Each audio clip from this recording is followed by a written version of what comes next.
The barn had been empty for at least 2 seasons, maybe 3. The family who'd worked that land had packed up and gone, driven out by drought or debt or something worse, the kind of leaving that doesn't come with a forwarding address.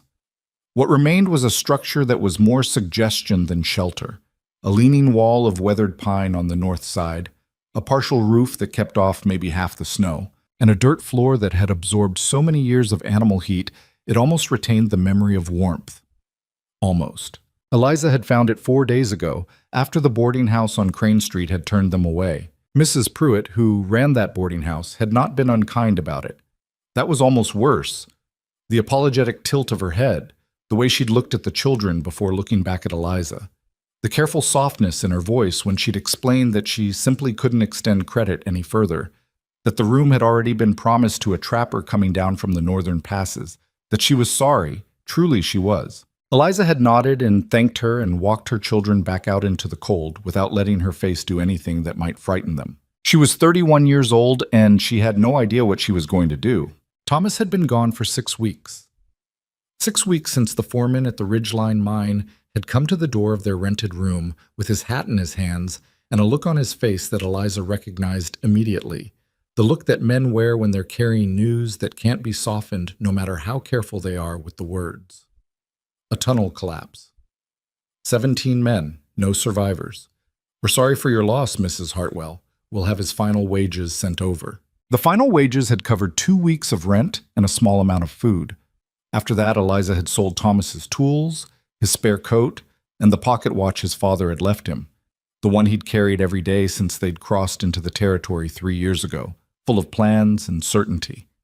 She'd sold it to a pawnbroker on Market Street who'd turned it over in his hands, inspected the casing, and offered her 60 cents. She'd taken it without argument. That had bought them another week. Now there was nothing left to sell, and winter had arrived, and she was sitting in an abandoned barn with her children, telling herself she was not going to cry. Clara was 9. She'd always been the practical one, a child who seemed to have been born already carrying a small amount of adult gravity in her chest, a quality that had made Thomas laugh and shake his head. She's going to be a judge someday, he used to say, or a general. Right now, Clara sat with her back against the wall, her knees pulled up to her chest, watching her mother with an expression that was trying to be calm but kept slipping around the edges. She was hungry. She hadn't said so since yesterday morning, which was how Eliza knew how hungry she was. Owen was 6, and he operated differently. He said everything he felt immediately, without filter. He'd been asking about food since before sunrise. "When are we eating, Mama? My stomach hurts, Mama. Are we going to starve, Mama?" That last one had come out in the same tone as the others, flat and curious, the way a 6-year-old asks questions about mortality, not with fear, just with a genuine need for information. Eliza had told him no.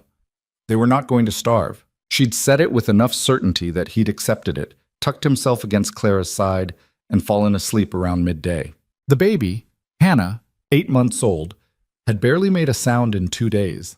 She'd nursed badly in the last week, and Eliza's milk had thinned from her own hunger, and she knew, in the rational part of her mind, that she kept locked away from the part that was trying to hold everything together, that this was becoming dangerous. Hannah's eyes tracked her when she moved. The baby wasn't gone, but she was fading in a way that made Eliza's chest feel like it was being slowly compressed by something enormous. She was heating water over a small fire she'd made from broken boards she'd pried loose from the barn floor. Not for tea. She had no tea. Just for the warmth of it in their stomachs. There was a handful of oats in the bottom of her sack, enough for a thin porridge that would do almost nothing, but it was something, and something was what she had. She was stirring the pot with a stick when she heard the horse, Achan. She heard it before she saw it. The particular cadence of a large horse moving at a walk, picking its way carefully over frozen ground. Not in a hurry. That was the first thing she noticed. Whatever was coming wasn't running toward her, or away from anything. It was just moving, steady and deliberate, in the direction of the barn. Eliza stood up slowly. She positioned herself between the sound and her children without really deciding to do it.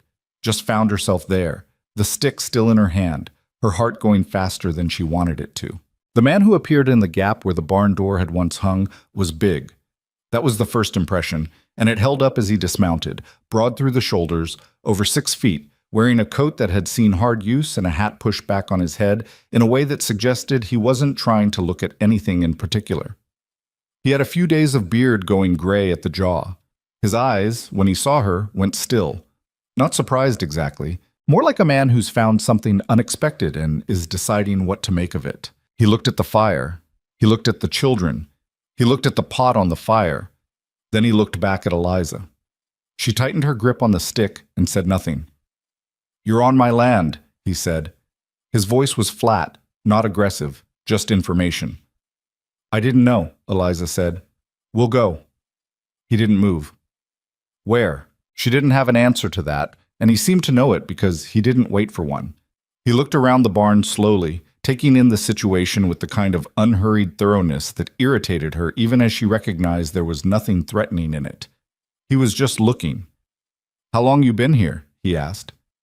4 days? He looked at the baby in her arms. Hannah had turned her head toward the sound of his voice, which was something, a small, involuntary reflex of curiosity from a child who'd been very quiet for too long. "That one's sick?" he asked. "She's hungry," Eliza said. The words came out steadier than she expected. He looked at the pot again. Then he looked at Eliza for a long moment, the kind of look that was trying to work something out. "My name's Calloway," he said. "Rhett Calloway. I run the ranch about 2 miles east of here." She knew the name. Everyone in Red Creek knew the name. Rhett Calloway had built the largest cattle operation in the territory from a single herd he'd driven up from Texas 12 years ago. He employed 30 men, owned water rights on 2 rivers, and was said to have bought out 3 neighboring ranches in the last decade when their owners couldn't keep up with the winters. The town's opinion of him was complicated in the way that opinions about powerful men always are. Respect tangled up with resentment, admiration with suspicion. Some people said he was fair, some people said he was ruthless. Almost everyone agreed he was not a man who got involved in other people's problems. "Eliza Hartwell," she said, because he'd given his name and it seemed right to give hers. He nodded.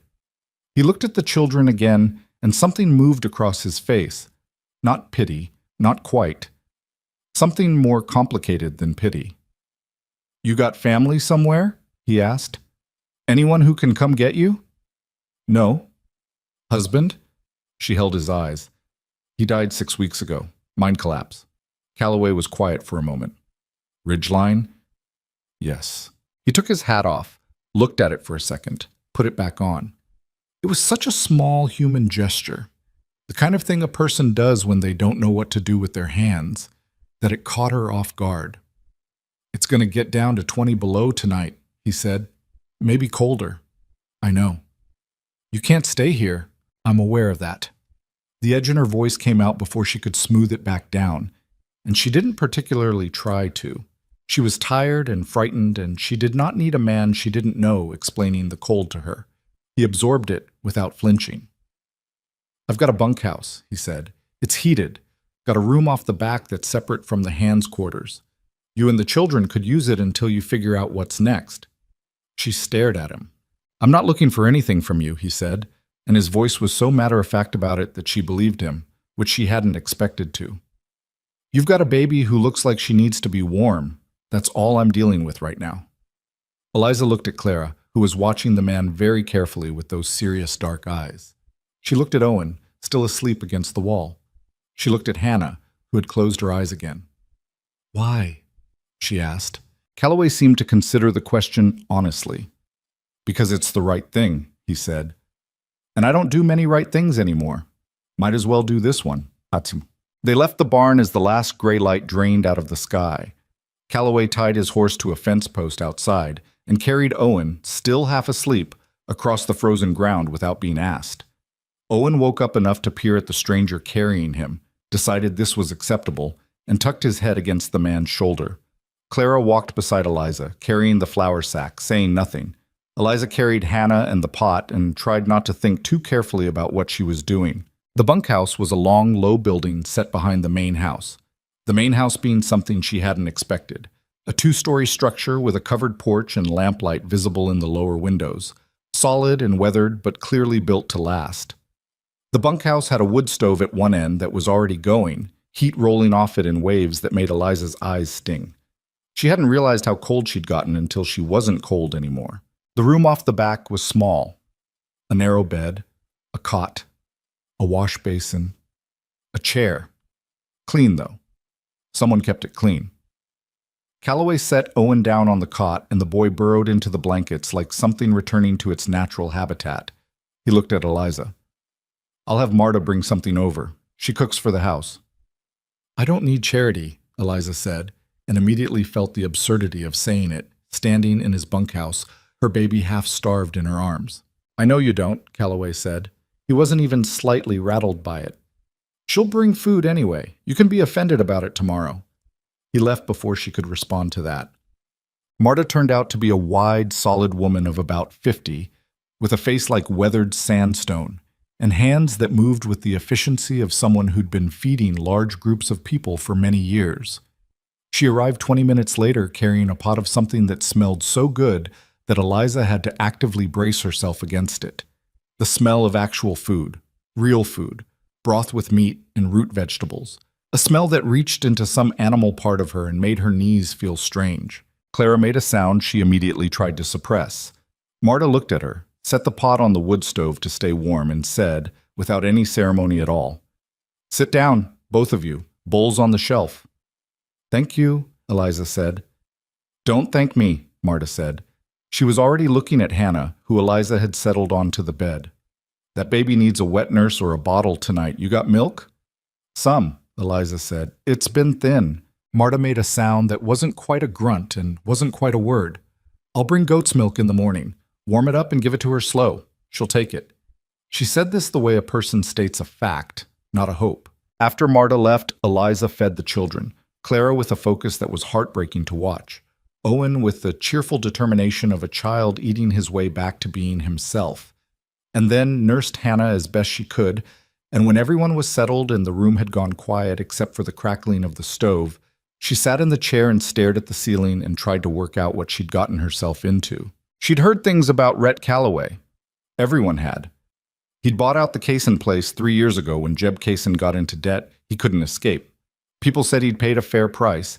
People said he'd moved too fast. People disagreed about the details the way they always do when power and money are involved. His wife had died. That much was agreed upon. 7 years ago, maybe 8. There'd been a child who hadn't survived infancy. After that, he'd closed up whatever part of him had been open before and put his energy into the ranch. And the ranch had grown, and he'd gotten harder to read and easier to resent. None of that told her who he actually was. She thought about the way he'd looked at Hannah, not with pity, not with the faintly performative concern people sometimes wore when they encountered suffering they weren't going to do anything about. He'd looked at the baby the way someone looks at a problem they've already decided to solve before they've figured out how. She didn't know what to do with that. The next morning, Eliza was up before the children, standing in the weak winter light coming through the small window, trying to plan. She was practical by nature. It was a quality that Thomas had loved about her and occasionally found exasperating, and practicality required honesty about her situation. She was sheltering in a strange man's bunkhouse with no money, no prospects, and 3 children who needed food, warmth, and stability. She had her wits, a willingness to work, and very little else. She was not going to be someone's burden. She went to the main house before breakfast, knocked on the back door, and when Marta answered, already at work, a dusting of flour on her apron, Eliza said, "I want to earn my keep. What needs doing?" Marta looked at her for a long moment. "You cook?" "Well enough." "You do laundry?" "I've been doing laundry since I was 8 years old." Marta stepped back from the door and let her in. Calloway came in for breakfast at 7, the way he always did, and found the kitchen being run by a woman he hadn't expected to see there. He stopped in the doorway. Eliza was at the stove. She had Hannah in a sling across her chest, Marta's suggestion, using a length of cloth, and she was turning eggs in a pan with the focused efficiency of someone who'd cooked for a lot of people and didn't particularly care whether you were watching. "You don't have to do this," he said. "I know." She didn't look up. "Eggs?" He sat down. "Sure." Claire was at the end of the table working through a bowl of oatmeal with that same careful intensity. Owen was beside her, already mostly done with his, looking around the kitchen with alert curiosity. When Calloway sat down, Owen looked at him with the directness that 6-year-olds apply to most things and said, "Are you the man who brought us here?" "I am," Calloway said. "Your horse is very big." "He is." "What's his name?" "Decker." Owen appeared to find this satisfactory. He went back to his oatmeal. Calloway accepted the plate Eliza set in front of him and ate without speaking for a while. Clara watched him with those measuring eyes. Eliza moved around the kitchen with the quiet purposefulness of someone who'd decided something and wasn't going to be talked out of it. After a while, Calloway said, "What did your husband do before the mine?"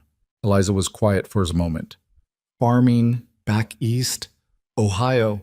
The land there it was hard. 3 bad years in a row. He thought the territory offered something better." She paused. "He wasn't wrong, exactly. He just ran out of time before it paid off." Calloway looked at his plate. "A lot of men come out here thinking that." "I know," Eliza said. "I knew it when we came. I just believed in him."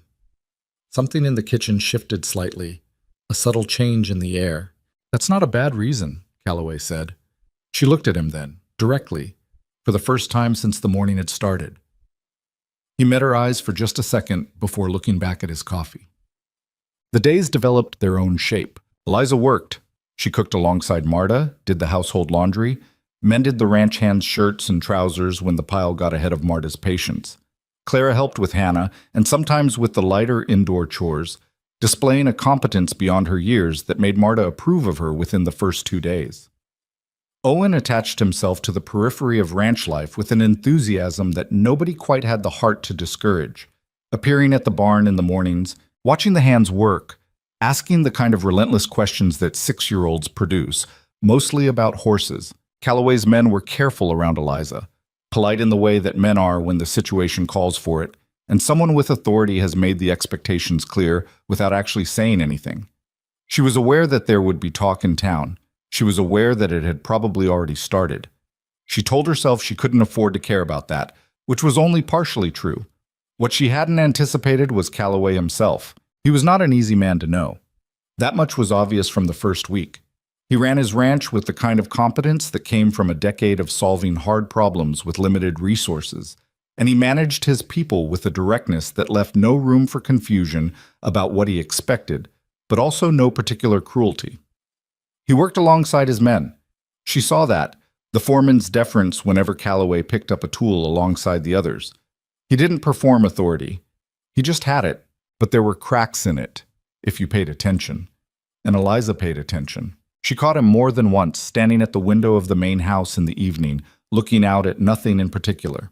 The ranch hands had told Owen, who had told Clara, who had relayed it to Eliza with characteristic precision, that Mr. Calloway used to be different before his wife died, that he used to laugh more, that the house used to have music in it because Mrs. Calloway had played the piano, and after she was gone, he'd had it moved to the barn, and nobody had been quite sure whether that was grief or practicality, and nobody had asked. One evening, Eliza went to the main house to return a mending basket and found Calloway sitting at the kitchen table with a glass of whiskey he hadn't touched, looking at a spot on the wall across from him. He didn't hear her come in. She stood in the doorway for a second, looking at his face in the lamplight, tired, the kind of tired that sleep doesn't fix, and then backed out quietly. She didn't say anything about it, but she thought about it. 2 weeks in, the first trouble came from town. She'd gone to the general store on a Friday morning, taking Clara with her to carry back supplies. Calloway had given Marta money for household goods, and Marta had handed it to Eliza without explanation, an act of quiet delegation that Eliza had accepted because arguing about it would have wasted everyone's time. The store was run by a man named Aldous Webb, who was pleasant enough on his own but visibly performed for whichever crowd he happened to have. When Eliza came in, there were 3 women near the dry goods shelves who went quiet in the way that means they'd been talking and didn't want to be caught at it. She got what she needed. She was nearly at the door when one of the women, she didn't know her name, someone's wife, someone's respectable townsperson, spoke just loudly enough to be heard. "Some women know how to take advantage of a situation," the woman said. To no one in particular. About nothing in particular. Clara's hand tightened on Eliza's arm. Eliza stopped. She stood in the doorway for a moment, the cold air coming through from outside, and made a decision. She turned around. "I'm sorry?" she said. Her voice was entirely even. The woman looked slightly surprised to be addressed. She hadn't expected Eliza to turn around. "I wasn't speaking to you," she said. "No," Eliza agreed, "but you were speaking about me, so I thought I'd save you the effort of wondering whether I heard." She looked at the woman steadily. "I have 3 children and a dead husband, and I'm working every day I'm able to. I hope that satisfies your curiosity." She turned back to the door. Clara was quiet until they were half a block from the store, and then she said quietly, "You didn't have to do that." "No," Eliza agreed. "Are you glad you did?" Eliza thought about it honestly. "Ask me again tomorrow." Clara made a sound that, in a less controlled child, might have been a laugh.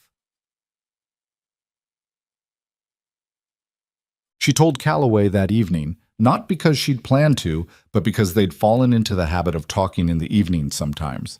Him on the porch with his coffee, her coming back from settling the children, the darkness and the cold making conversation easier somehow, the way that darkness does. He listened without interrupting. When she finished, he was quiet for a moment. "Silas Granger's wife," he said. "That would be Helen Granger. Silas runs the bank." "I don't know her." "She doesn't have a great deal to occupy her time," Calloway said. "She fills it with knowing other people's business." He paused. "Silas is going to be a problem, eventually." Eliza looked at him. "Why?" He turned his coffee cup in his hands. "I own land he wants. Water rights he needs for a development he's been planning for 2 years. He's been patient about it because he thought, correctly, that I'd never sell." He glanced at her. "I expect having you and the children here gives him new angles to work with." "Meaning what?" "Meaning he'll look for ways to make the situation useful to him." He said it without apparent concern, which she found either reassuring or alarming. She hadn't decided which. "I could leave," she said. She meant it as a practical statement, not a dramatic one. "If my being here creates problems for you, Sheik." "You're not creating problems," he said. "Silas Granger creates problems. He's been doing it for 15 years. He stood up, the wood of the porch chair creaking. "It's cold. Go inside." She went inside. She lay awake for a while afterward, listening to the wind and thinking about the way he'd said, "You're not creating problems." Not gracious, not comforting, just factual. Just a man stating what he believed to be true. She thought about the piano in the barn. She thought about Thomas, the easy way he'd had with people, the way he could walk into a room of strangers and come out with 3 friends. She'd loved that about him. She missed it. She missed him the way you miss a sound you've lived with so long you forgot to hear it, and then it stops. Grief is not a clean thing. It doesn't happen on schedule. It finds you at inconvenient moments, over a kitchen stove, in the middle of a sentence, looking out a window at land that isn't yours. She'd cried exactly twice since Thomas died, both times after the children were asleep, and both times she'd been angry at herself for it afterward, which was probably unfair, but she didn't have the energy to be fair about everything. She was not going to fall apart.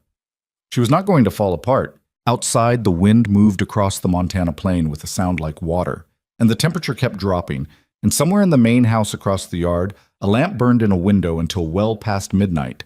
She could see it from her small window. And she thought about a man sitting at a kitchen table with an untouched glass of whiskey, looking at nothing in particular on a wall. 6 weeks after they'd arrived, Owen asked Calloway if he could ride Decker. He did not do this quietly or indirectly. He walked up to Calloway while the man was talking to his foreman, waited with visible impatience for the conversation to pause, and then said, "Mr. Calloway, sir, I would very much like to ride your horse." Calloway's foreman, a long-faced man named Gaines, who'd been with the ranch for 8 years, looked at the boy, then at Calloway, and very carefully looked away. Calloway looked down at Owen for a moment.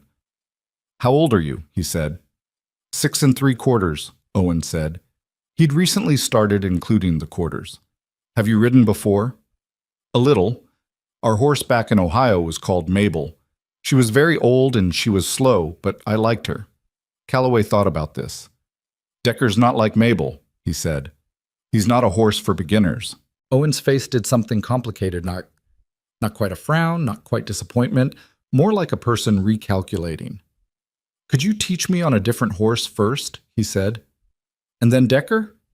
Gaines had developed a sudden pressing need to examine something on the fence post next to him. Calloway said, "Saturday morning, 7 o'clock. I'll put you on the gray." Owen's entire face rearranged itself into something incandescent.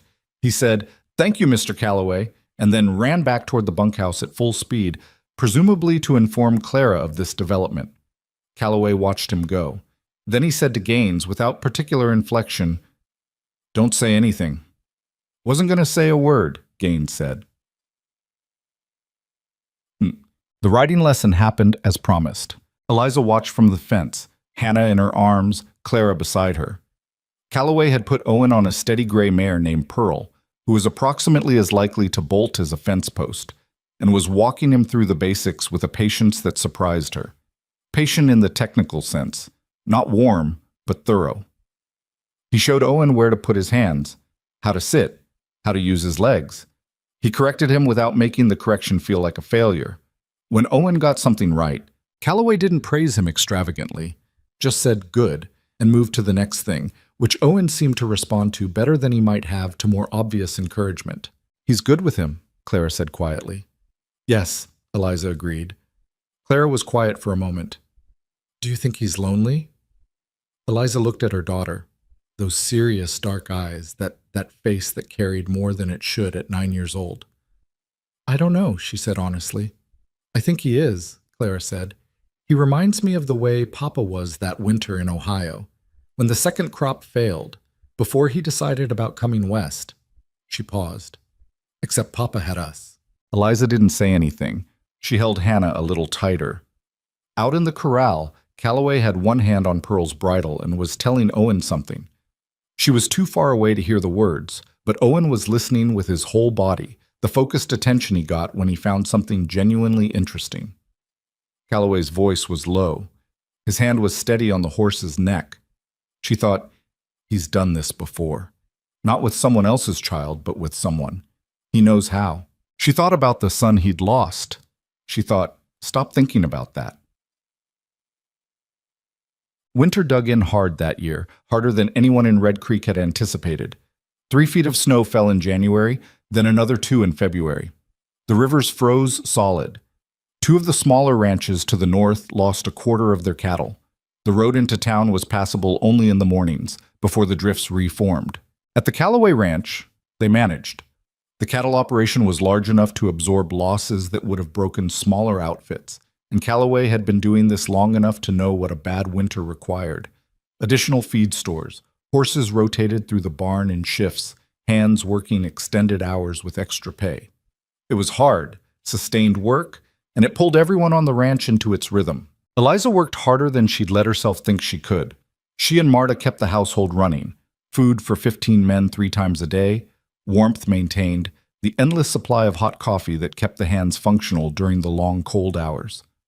She'd never cooked at this scale before, but she learned quickly, and Marta turned out to be a pragmatic teacher who appreciated competence more than deference. Clara took over the schooling she'd been giving herself from a worn reader she'd had since Ohio, and began teaching Owen from it in the evenings, a project that Owen engaged with selectively, enthusiastically for numbers, and with open suspicion for spelling. Hannah started sitting up on her own. The goat's milk had helped her through the first difficult weeks, and now she was gaining weight and making noise again, ordinary baby noise, the kind that filled up the rooms of the bunkhouse with something that felt increasingly like life. Calloway saw the children every morning at breakfast and sometimes in the evenings, and Eliza watched him figure out, slowly and without appearing to think too hard about it, how to be around them. He was not naturally demonstrative. That was plain. He didn't make unnecessary gestures.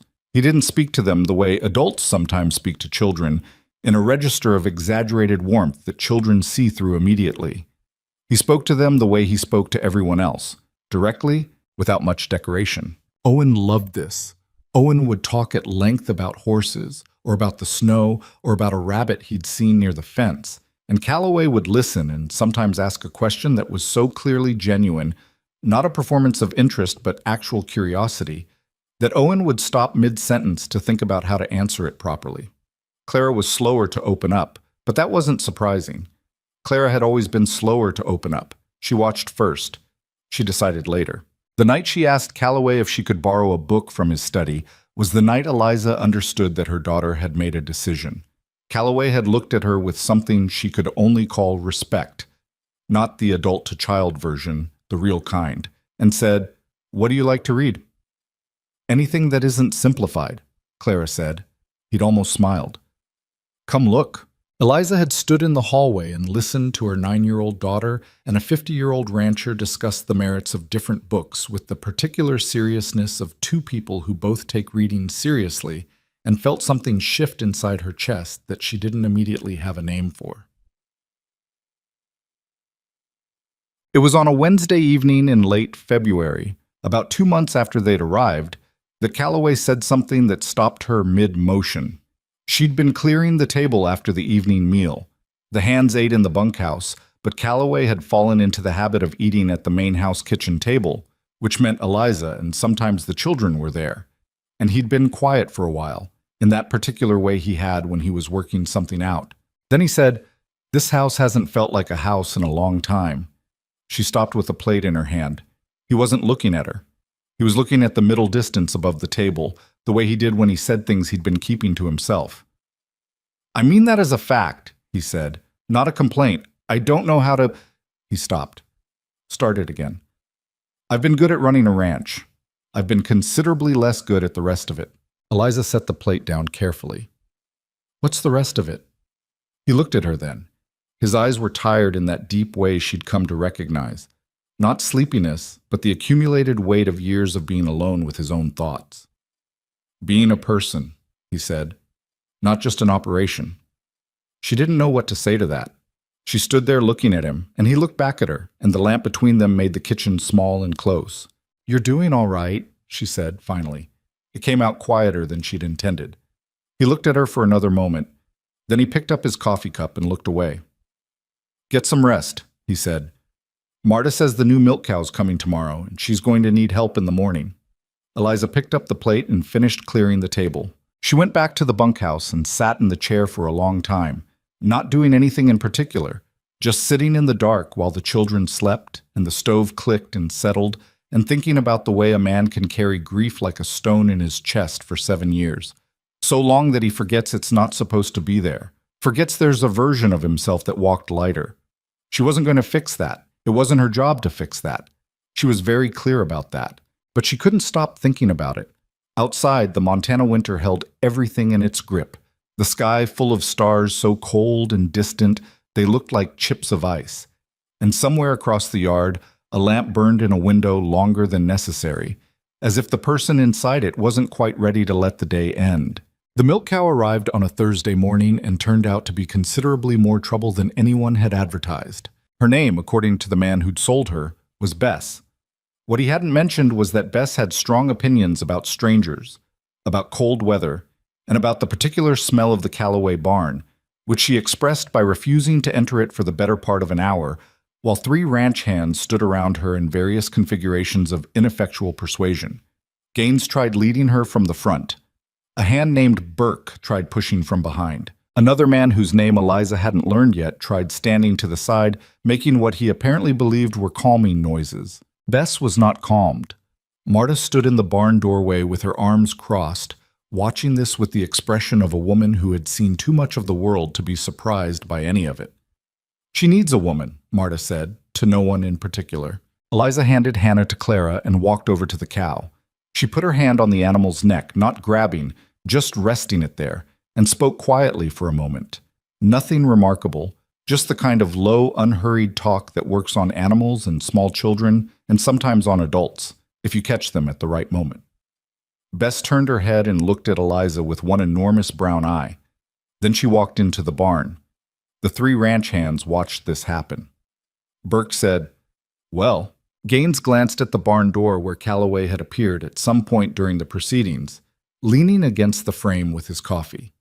He said nothing, but he watched Eliza follow the cow inside, and something in his face did something that Gaines decided he hadn't noticed. Marta said, "All right, somebody go do something useful," and the men dispersed. That was how February ended. March came in with a few days of false warmth that fooled nobody who'd lived through a Montana winter before. A brief softening of the air that the old hands recognized immediately as the kind of trick that gets people killed when they stop taking precautions. Calloway kept the extra feed out. He kept the horses rotating. He told Gaines to have the men watch the cattle on the north pasture more carefully, because that was where the cold hit worst when it came back. It came back. Hard, for 3 days, then broke again, and this time the break held.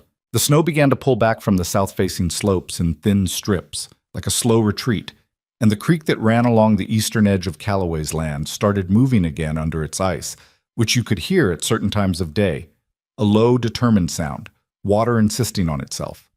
Owen heard it one morning and ran to tell Clara, and Clara told him it was called the thaw, and Owen said he knew that, which was not entirely accurate, but Clara let it go. Eliza noticed the change in the children, the way you notice the change in plants when the light shifts. Not a single visible moment, but an accumulation of small things.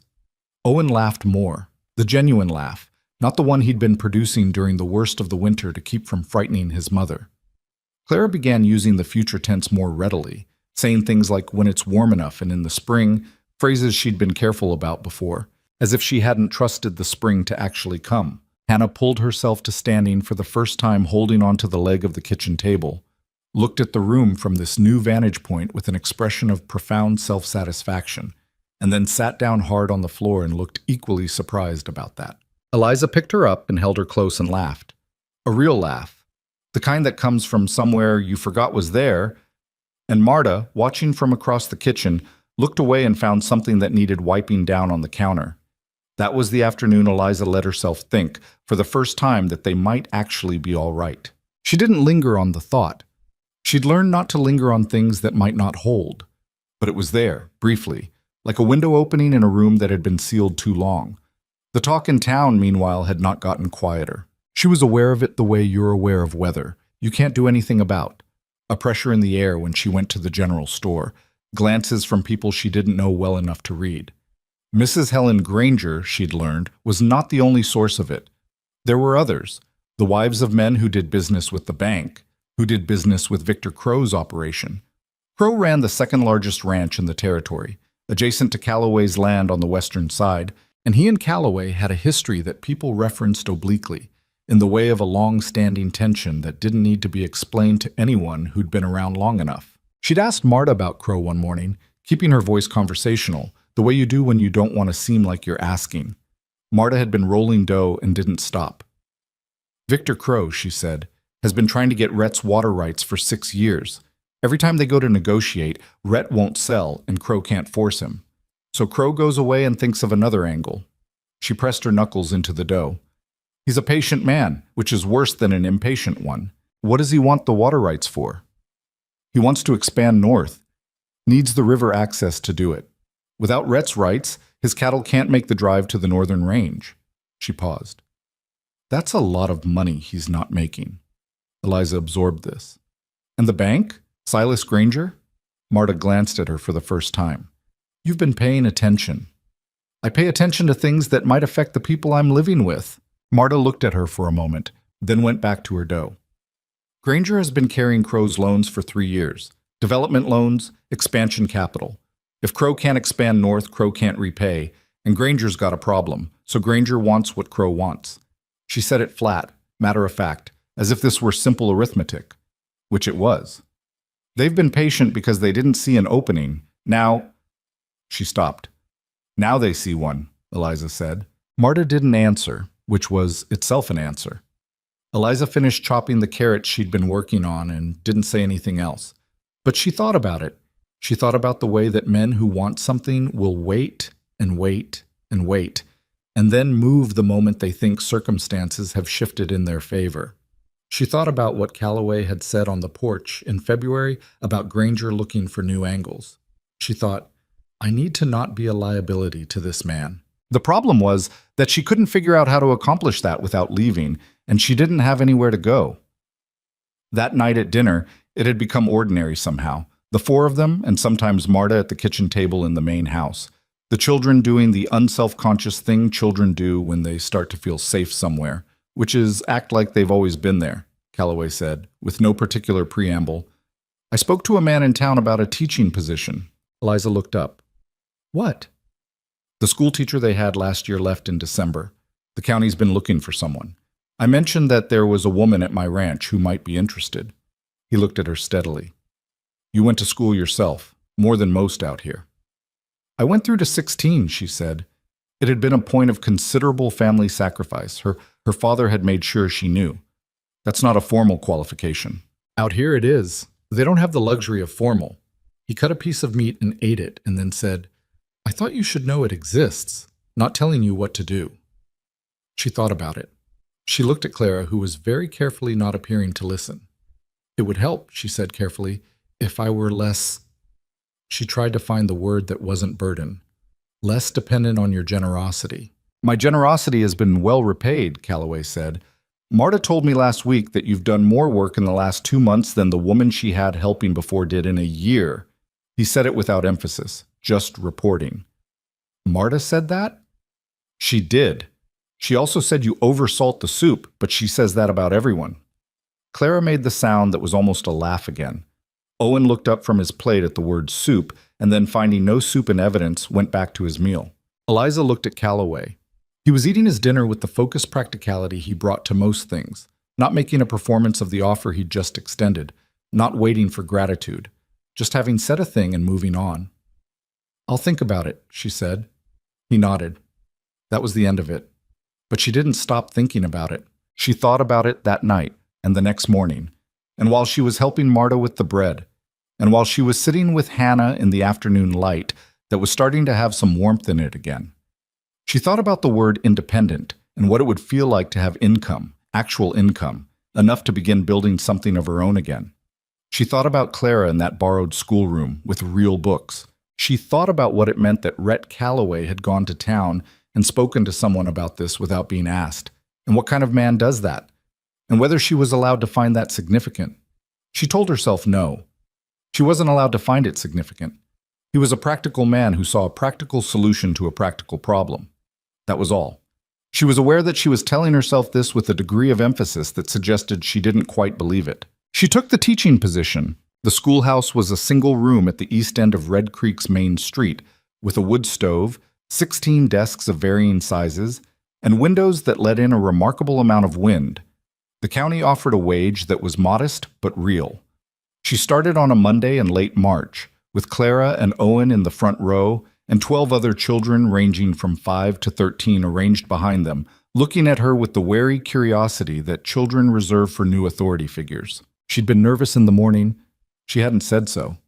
She'd put on her cleanest dress, the dark blue one, and done her hair properly, and Calloway had looked at her across the breakfast table and said, "You look like you know what you're doing," which was such a precise thing to say to a person who needed to hear exactly that she'd had to look away.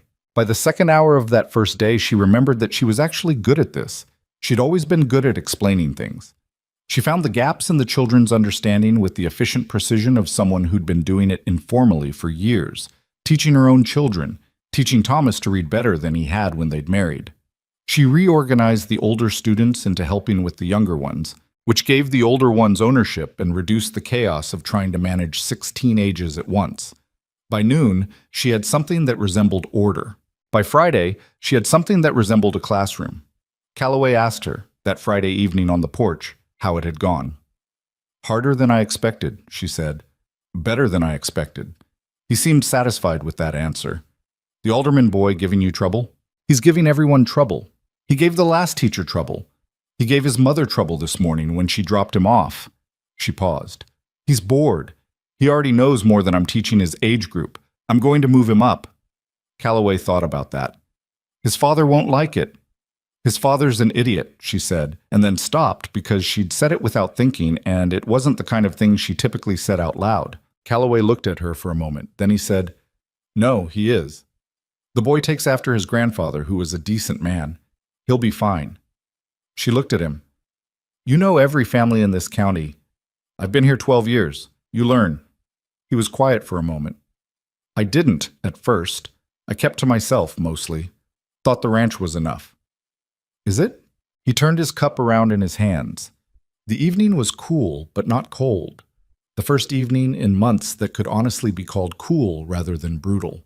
The sky to the west was a deep, settled blue, the kind that holds the last of the day long after the sun drops.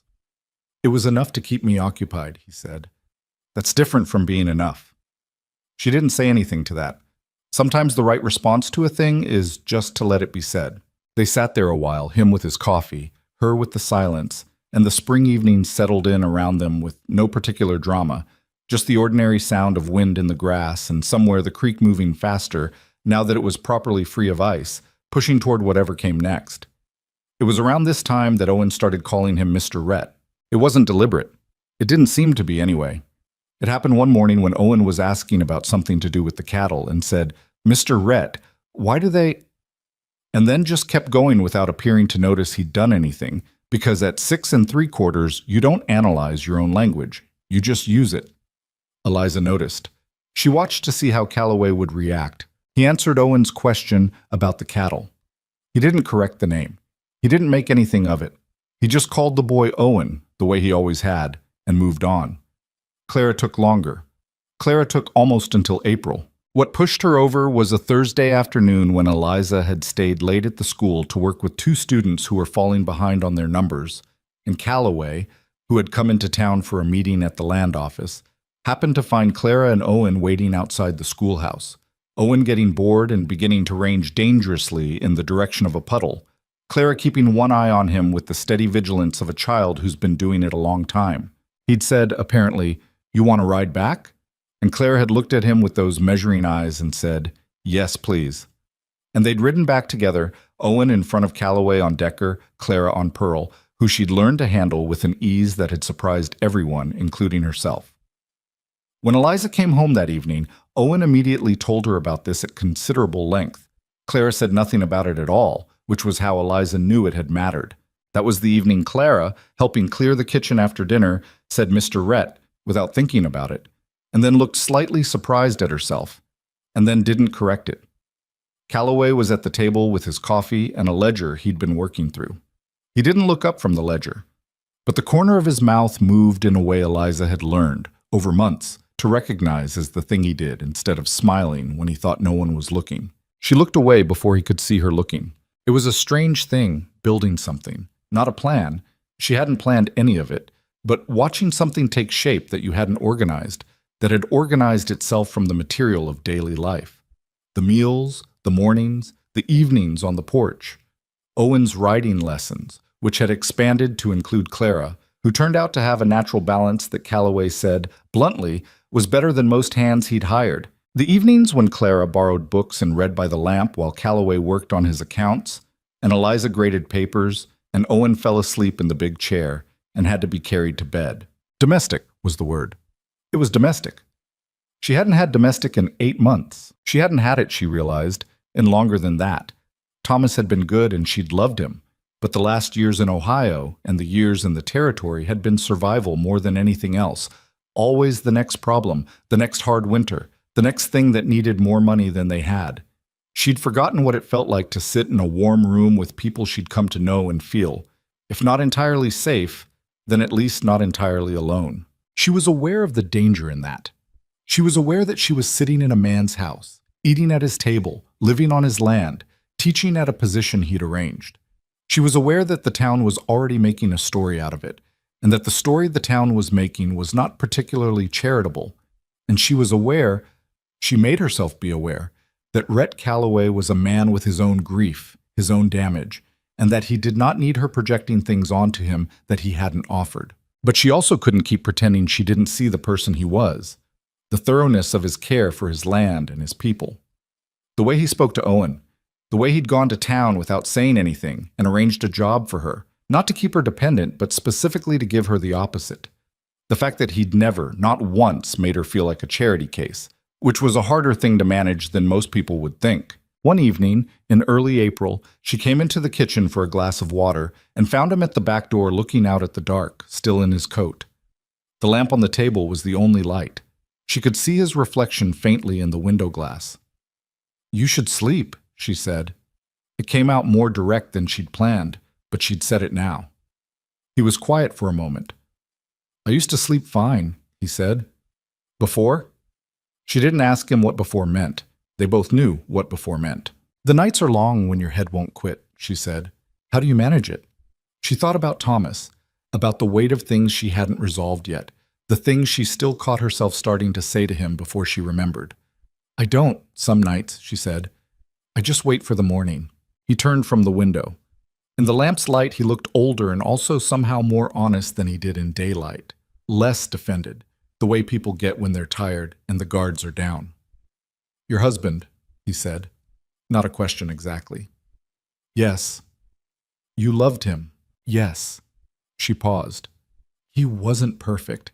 He believed things that didn't come true. He thought if he wanted something badly enough, wanting would be enough. She looked at the window because she found it easier. I used to find that maddening. Now I don't know. It seems like a decent way to have been. Calloway was quiet. He looked at the table, the ledger that was still there from earlier. My wife, he said, and then stopped, started again. She was better at most things than I was. I didn't tell her that enough. He said it the way a person says something they've rehearsed in private many times and are saying out loud for the first time. Careful. Like it might break if you weren't careful. She knew, Eliza said. She didn't know that, but she said it, and she believed it when she said it, and Calloway looked at her with something that was not quite grief and not quite relief, somewhere in between. Maybe, he said. They stood there in the kitchen for a moment, the lamp between them, the dark outside pressing gently against the windows. Then Eliza said goodnight and went back to the bunkhouse, and she sat in the chair and looked at her hands for a while before she was able to sleep. The next morning was ordinary. Breakfast, the children, Marta arriving early to start the bread. Calloway came in at 7 and ate his eggs and drank his coffee and went out to the ranch. The night before sat somewhere between them like an object on a table. Not heavy, but present. She was glad of that, she thought, the presence of it.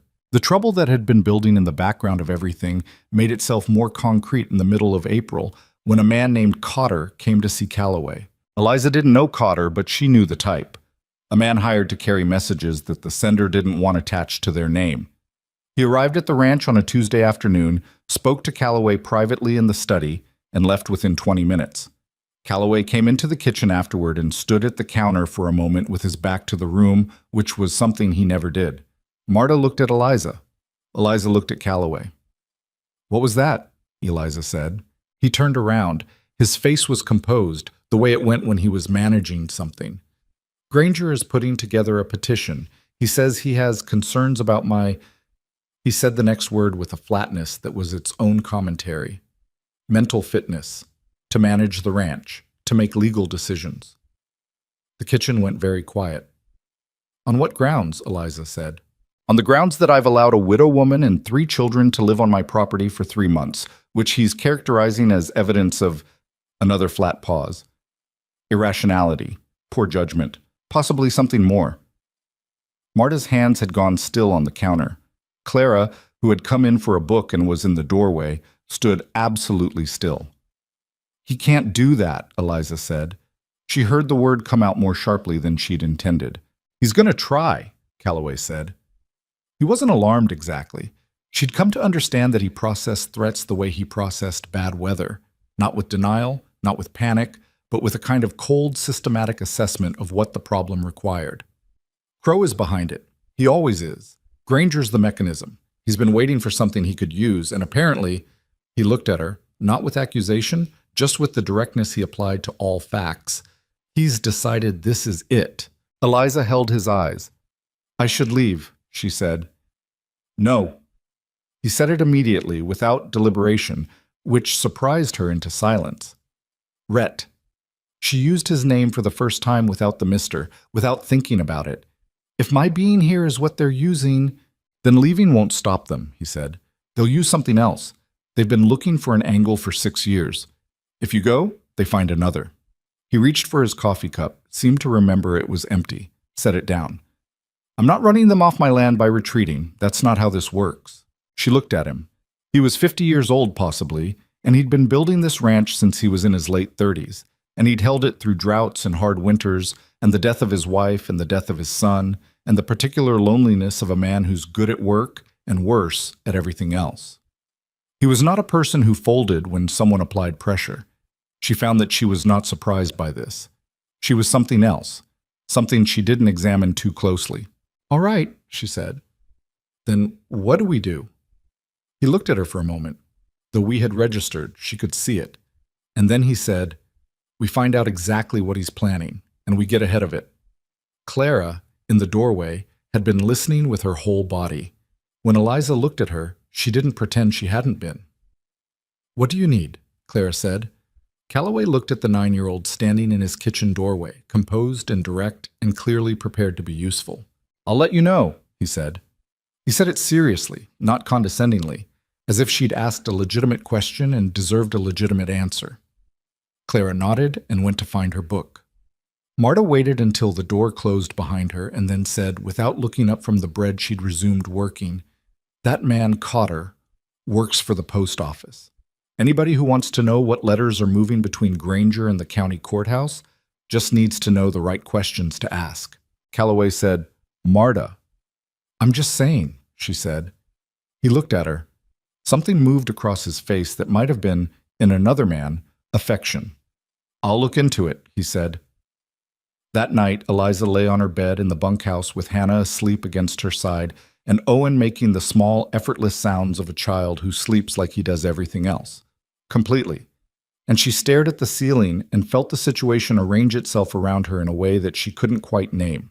She had come here with nothing and no plan and no right to expect anything from anyone. She had come here to survive the winter, to get her children through to spring. That was all she dared to want. And now she was lying in a room that had started to feel like hers, in a home that had started to feel like a home, connected to a man she hadn't expected and a life she hadn't planned. And men with money and patience were preparing to burn it down because they wanted the river. She was angry about that. More angry than she'd expected, and the anger sat in her chest solid and specific, not directed at herself the way fear tends to be, but outward, at Silas Granger's patient maneuvering and Victor Crow's long calculation, at the way men with resources and time will wait for the vulnerable moment of people who've built something real. She was not going to let that happen. She didn't have a plan yet, but she'd started planning things without plans before, and she knew that the first step was deciding you weren't going to let something happen. The rest came after. Outside, the spring night was mild enough now that she could hear the creek clearly through the wall of the bunkhouse, moving fast over the rocks in the dark, insisting on its direction, going the way it needed to go regardless of what was in its path, the way water does when it finally gets itself free. She listened to it for a while, and then she closed her eyes, and she slept. The letter arrived on a Wednesday. Calloway brought it in from the post himself, which he didn't usually do. Gaines typically handled the ranch's correspondence, and he set it on the kitchen table without opening it and stood there looking at it for a moment before Eliza noticed him. She noticed the way he was standing before she noticed the letter. He had the stillness of a man who's just been handed something he'd been expecting and finds, now that it's arrived, that expecting it doesn't make it better. "What is it?" she said. He picked it up and opened it with the bluntness of someone who doesn't see any advantage in delay. He read it. Then he set it down on the table and turned it so she could see. It was from a law office in the county seat, a firm she didn't know the name of, but the language was formal and specific and clear. Silas Granger and a co-petitioner, Victor Crow, listed second, which told her something about who was running this and who was providing the money, had filed a formal petition with the territorial court requesting a competency hearing for one Rhett Calloway on grounds of demonstrated impaired judgment and mental unfitness to manage the Calloway Ranch holdings, including land, water rights, and livestock operations therein. The hearing was scheduled for 6 weeks out. She read it twice. She set it down. 6 weeks, she said. 6 weeks. She looked at him. He looked back at her with that flat, assessing stillness. Not shock, not panic, the expression of a man calculating what a problem will cost to solve. But underneath it, something else. Something she recognized because she'd seen it in her own face in the mirror during the worst weeks of last winter. The particular exhaustion of a person who has worked very hard to build something and is now watching someone try to dismantle it for reasons that have nothing to do with them. "They move faster than I expected," he said. "What changed?" He was quiet for a moment. "Cotter, he works for the post office. I think they found out we'd been asking questions. He looked at the window. They decided to go before we could get ahead of them. Marta had come in from the back while they were talking, heard enough, read the letter over Eliza's shoulder, and said nothing for a full 30 seconds, which was unusual for Marta. Then she said, "You need a lawyer." "I know," Calloway said. "Not one from Red Creek. Someone from outside." "I know, Marta." "Because Granger has the Red Creek lawyers already." "Marta, I know." He said it without sharpness, just firmly, the way you say something to someone you trust enough to be direct with. Marta pressed her lips together and went to the stove and did something loud with a pot. Eliza read the letter a third time. She was looking for the specific language, the exact words they'd used to construct the case. Impaired judgment was mentioned twice. She found the phrase demonstrable pattern of irrational decision-making and felt her jaw tighten. She found the phrase undue influence of parties with financial interest in the estate and understood, with complete clarity, that she was the parties in question. "They're using me," she said. "They're using what I did," Calloway said. "There's a difference." "Is there, legally?" He was quiet for a moment. "That's what the lawyer will tell us." She folded the letter and set it on the table and stood there with her hands flat on the surface, looking at nothing in particular, thinking. 6 weeks was not much time, but it was time, and she'd done more with less. "Tell me what you need," she said. He looked at her. "Eliza, tell me what you need," she said again, steadier. He looked at her for a long moment. Something moved through his eyes, not quite surprise, not exactly. Something more like recognition. "I need to understand exactly what they have," he said. "What witnesses they're planning to call, what evidence they've constructed. A competency challenge requires testimony, not just documents. Somebody has to stand up and say they believe I'm unfit." He paused. "I want to know who." "Cotter," Eliza said. "Cotter's a messenger. He does what he's paid to do. He's not the witness they'll put in front of a judge." He thought for a moment. "It'll be someone local, someone with standing in the community, someone whose testimony would carry weight." They both thought about that in silence.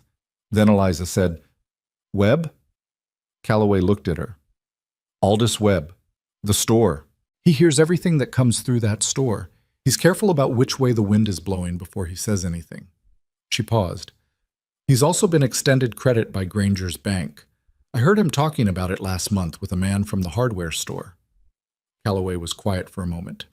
Then he said, "That's useful. It's a place to start."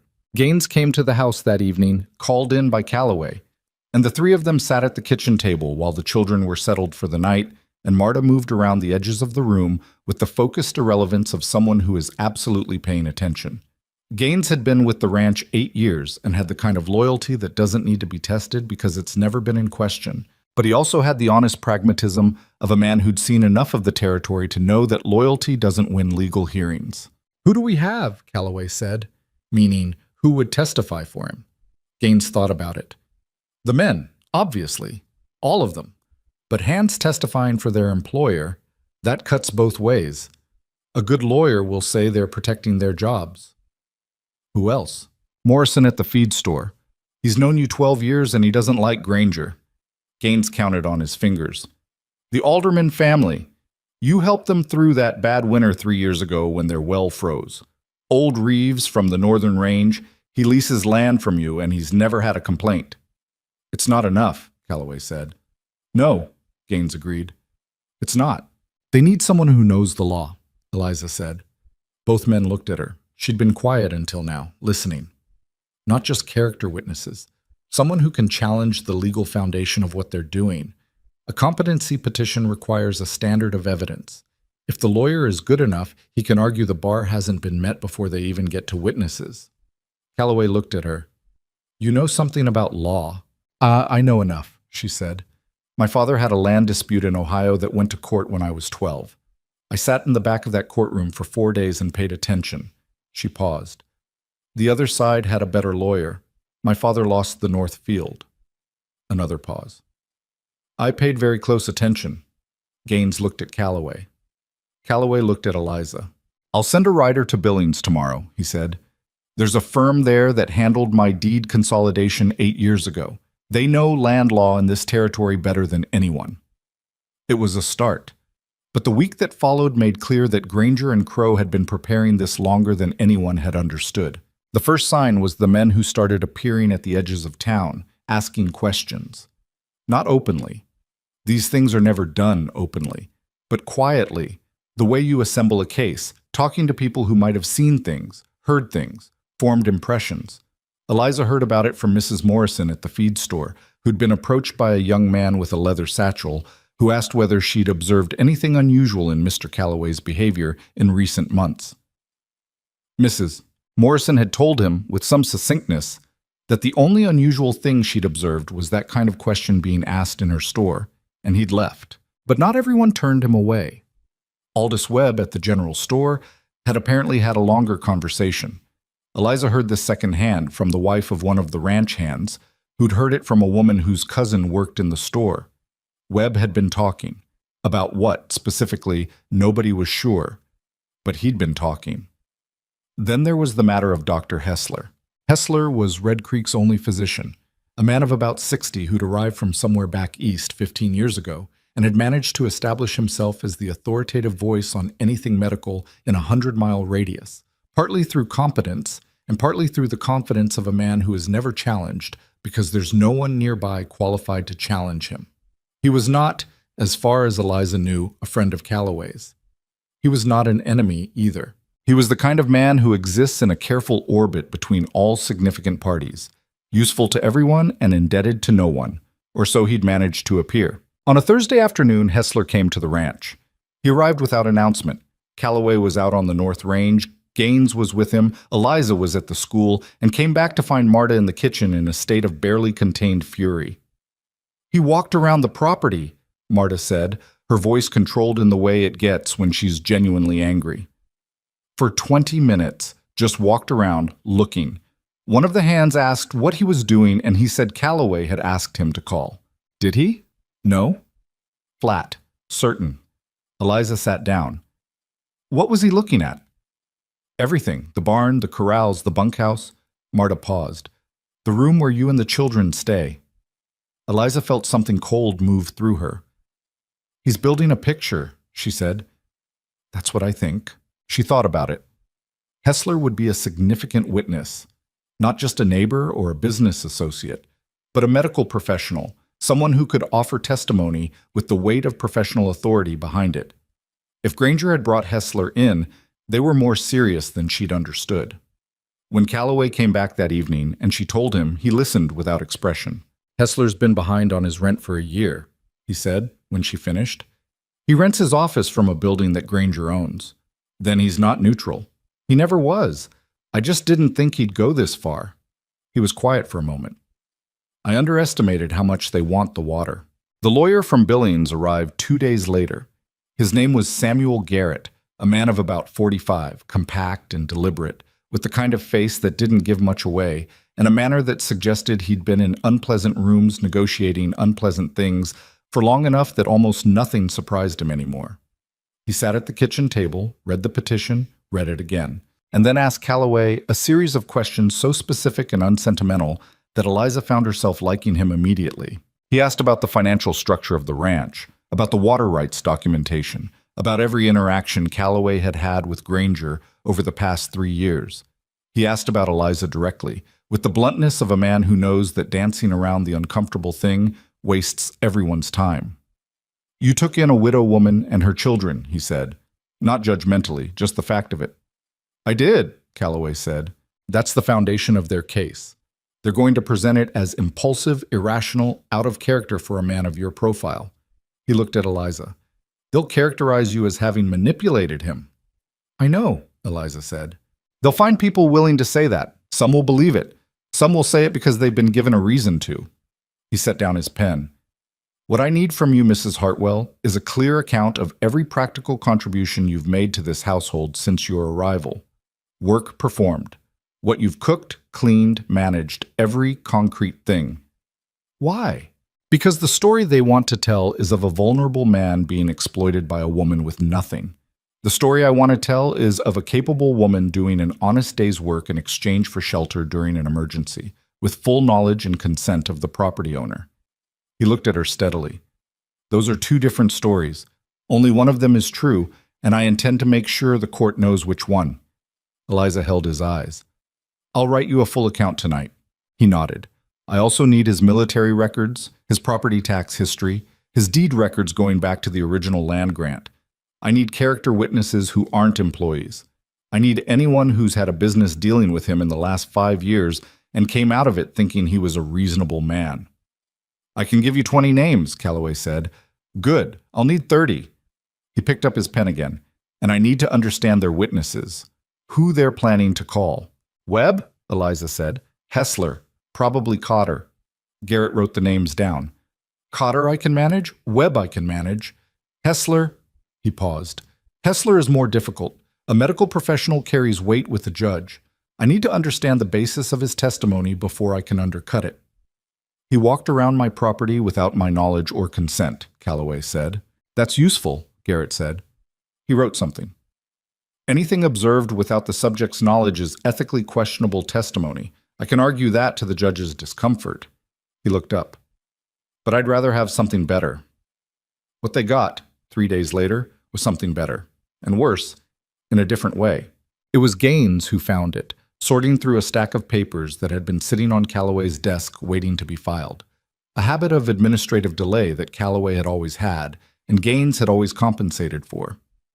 Among the papers was a letter, dated 2 months earlier, from a man named Pratt in the county assessor's office.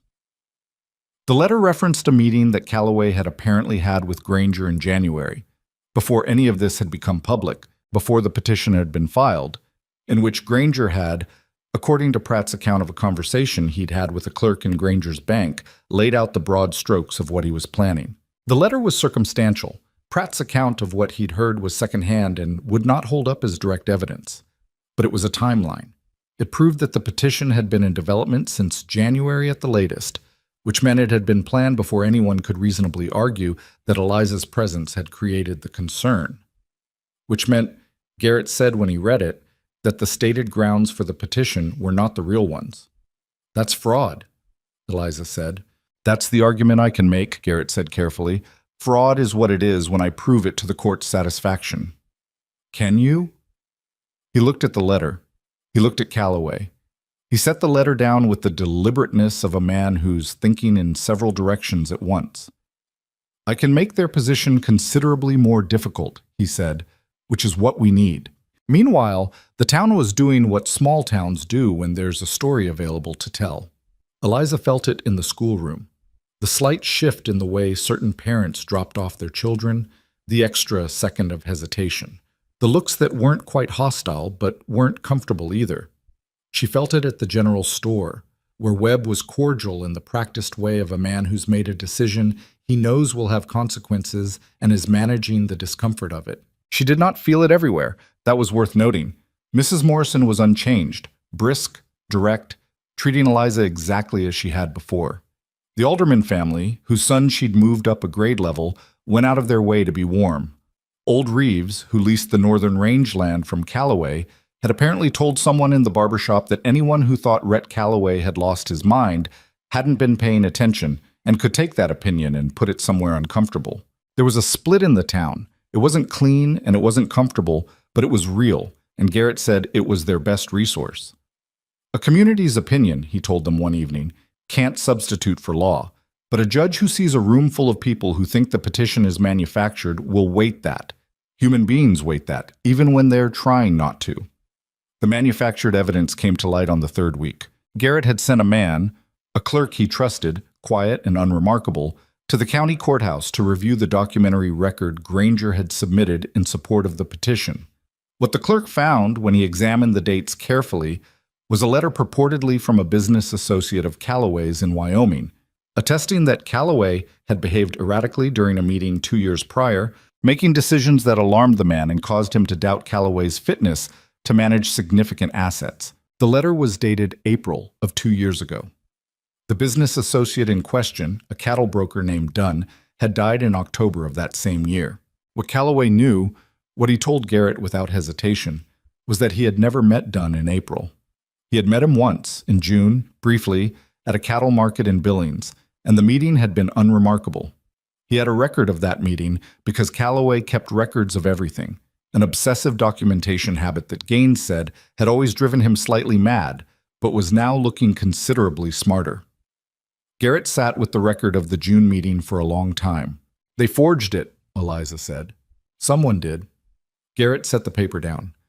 "The question is whether I can prove it wasn't produced by Dunn." "He was dead before any of this started," Calloway said. "He can't have written a letter in support of a petition that didn't exist while he was alive." "That's what I'm going to argue." Garrett looked at Calloway. "I want you to understand something. This is good for us, but it's also dangerous. If I expose this in the hearing, if I stand up in that courtroom and call this document fraudulent, Granger and Crow will know how serious I am and how much I know. They may try to escalate." "Let them," Calloway said. Garrett looked at him for a moment, then at Eliza, then back at Calloway. "I need you to be composed in that room. Whatever they say about you, and they will say things designed specifically to provoke you, I need you to sit there and look like the most reasonable man in the territory." "I can do that," Calloway said. Garrett looked at Eliza again. Something in his expression said he was considering saying something he hadn't decided to say yet. "Mrs. Hartwell," he said finally, "I'd like you to testify." She'd been expecting this and not expecting it simultaneously. "About what?" "About your arrangement at the ranch. About your work there. About the nature of your understanding with Mr. Calloway." He paused. "They will attempt to use your presence as evidence of his irrationality. I want to use your testimony as evidence of his practicality and character. You are a school teacher, a widow, a mother. You work. You are not a woman who exploits people." Another pause. "I need you to be able to say that clearly, under questioning, in front of a room full of people who may not want to believe it." Eliza looked at Calloway. He was watching her with the steady, measured look she'd come to know, not asking, not pushing, just present. "I can do that," she said. Garrett nodded. "There will be cross-examination. The opposing lawyer will try to rattle you. He will ask personal questions, inappropriate ones, designed to embarrass you or make you appear defensive." He said it without apology, just the facts of what she'd face. "I need you to answer every question calmly and completely. Nothing withheld, nothing added." "I've done nothing I'm ashamed of," she said. "I know that," he said. "So does Mr. Calloway. The challenge is making 12 strangers and a judge believe it in an hour." That night, after Garrett had gone back to his room at the Red Creek Hotel, and the children were asleep, and Marta had gone home, Eliza sat on the porch alone for a while. The spring night was full dark, the stars abundant in the way they get out here where there's no other light to compete, and the air smelled like grass and creek water, and the faint sweetness of something blooming somewhere to the south. Calloway came out after a while and sat down. They didn't say anything for a while. That was something she'd grown comfortable with, the particular ease of sitting with a person and not needing to fill the silence. After a while, he said, "I'm sorry." She looked at him. "For what?" "For this being what it's become." He said it looking at the dark. "You came here for shelter, a room out of the cold. I didn't—" He stopped, started again. "I didn't consider that it might put you in this position." "Did you consider not letting us in?" she said. He was quiet for a moment. "No." "Then don't apologize for it." She looked back at the dark. "I made my own choices. I stayed because I chose to stay. I worked because I chose to work.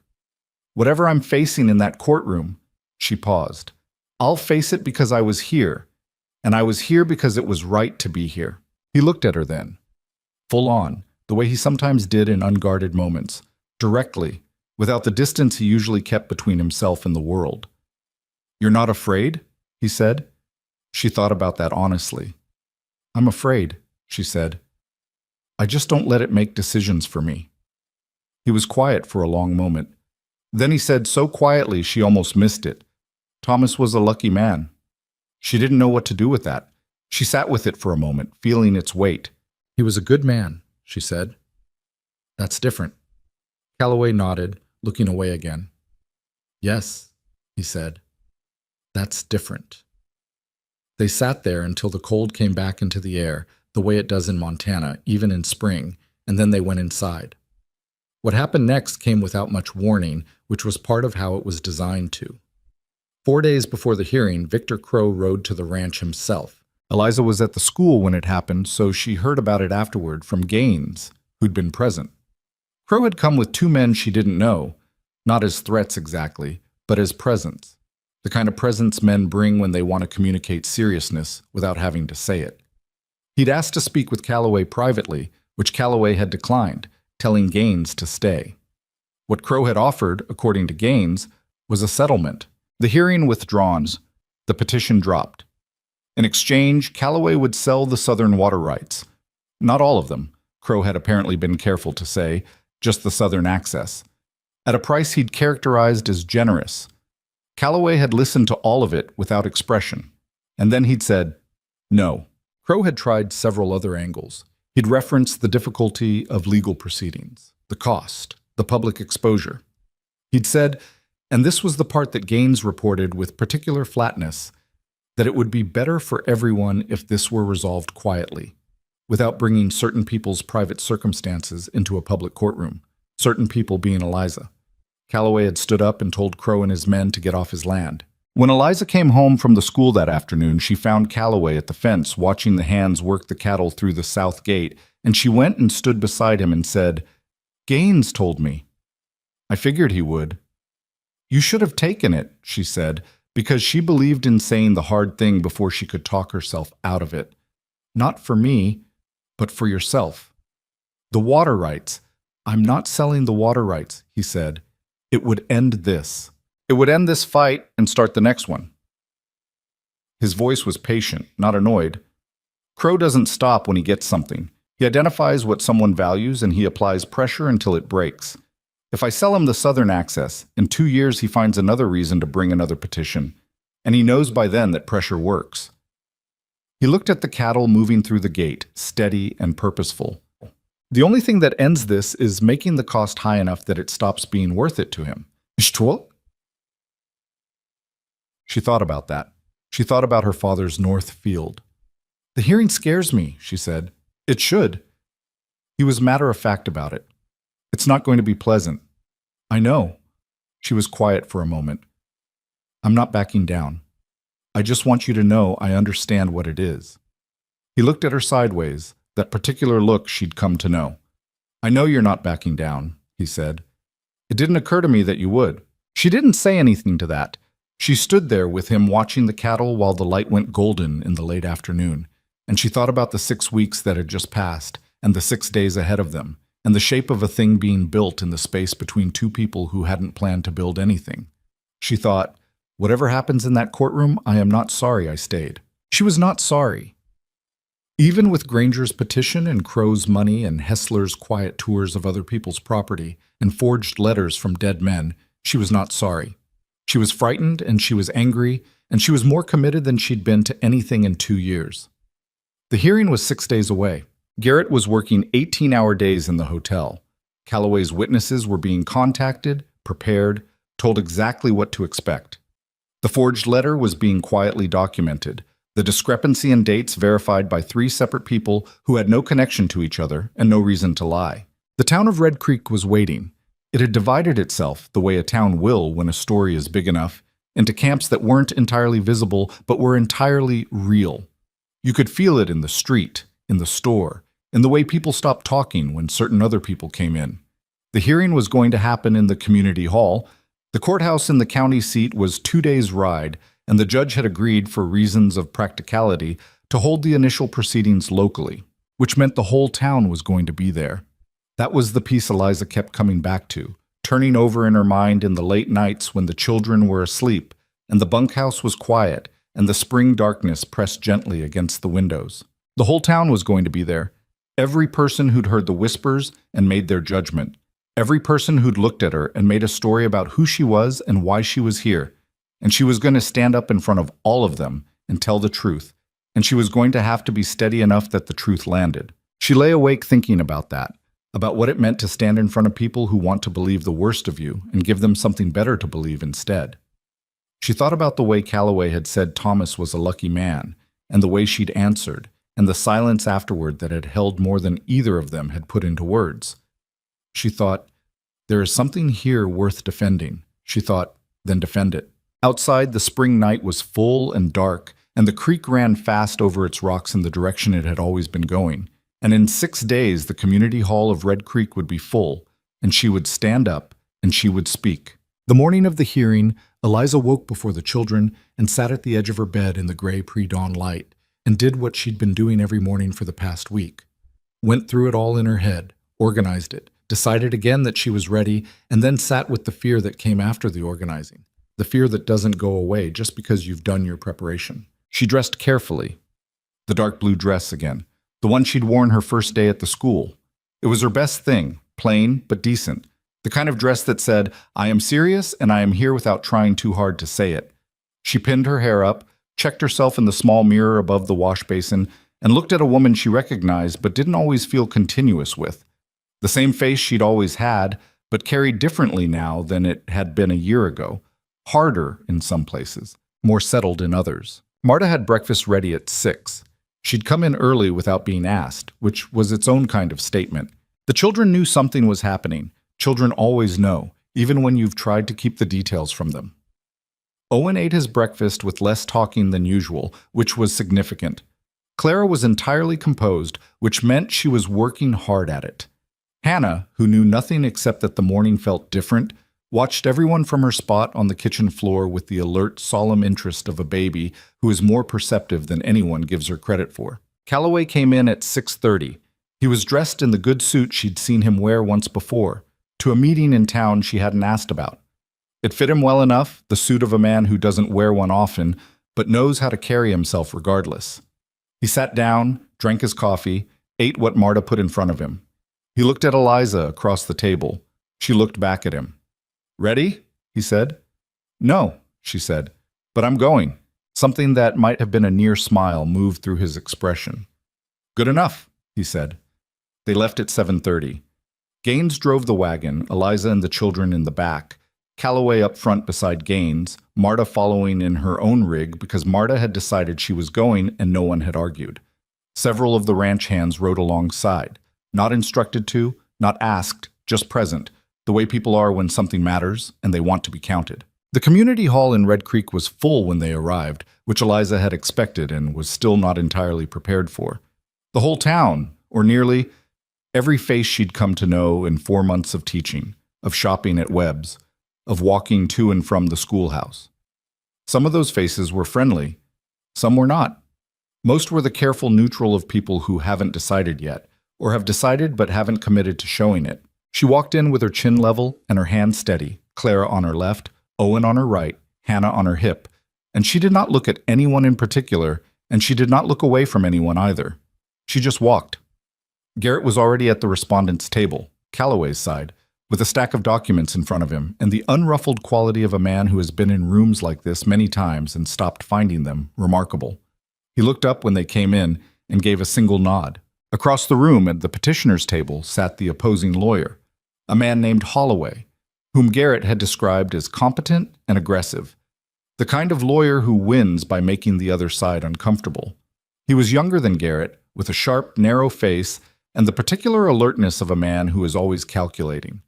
Beside him sat Silas Granger, who was everything his wife was not in terms of surface presentation.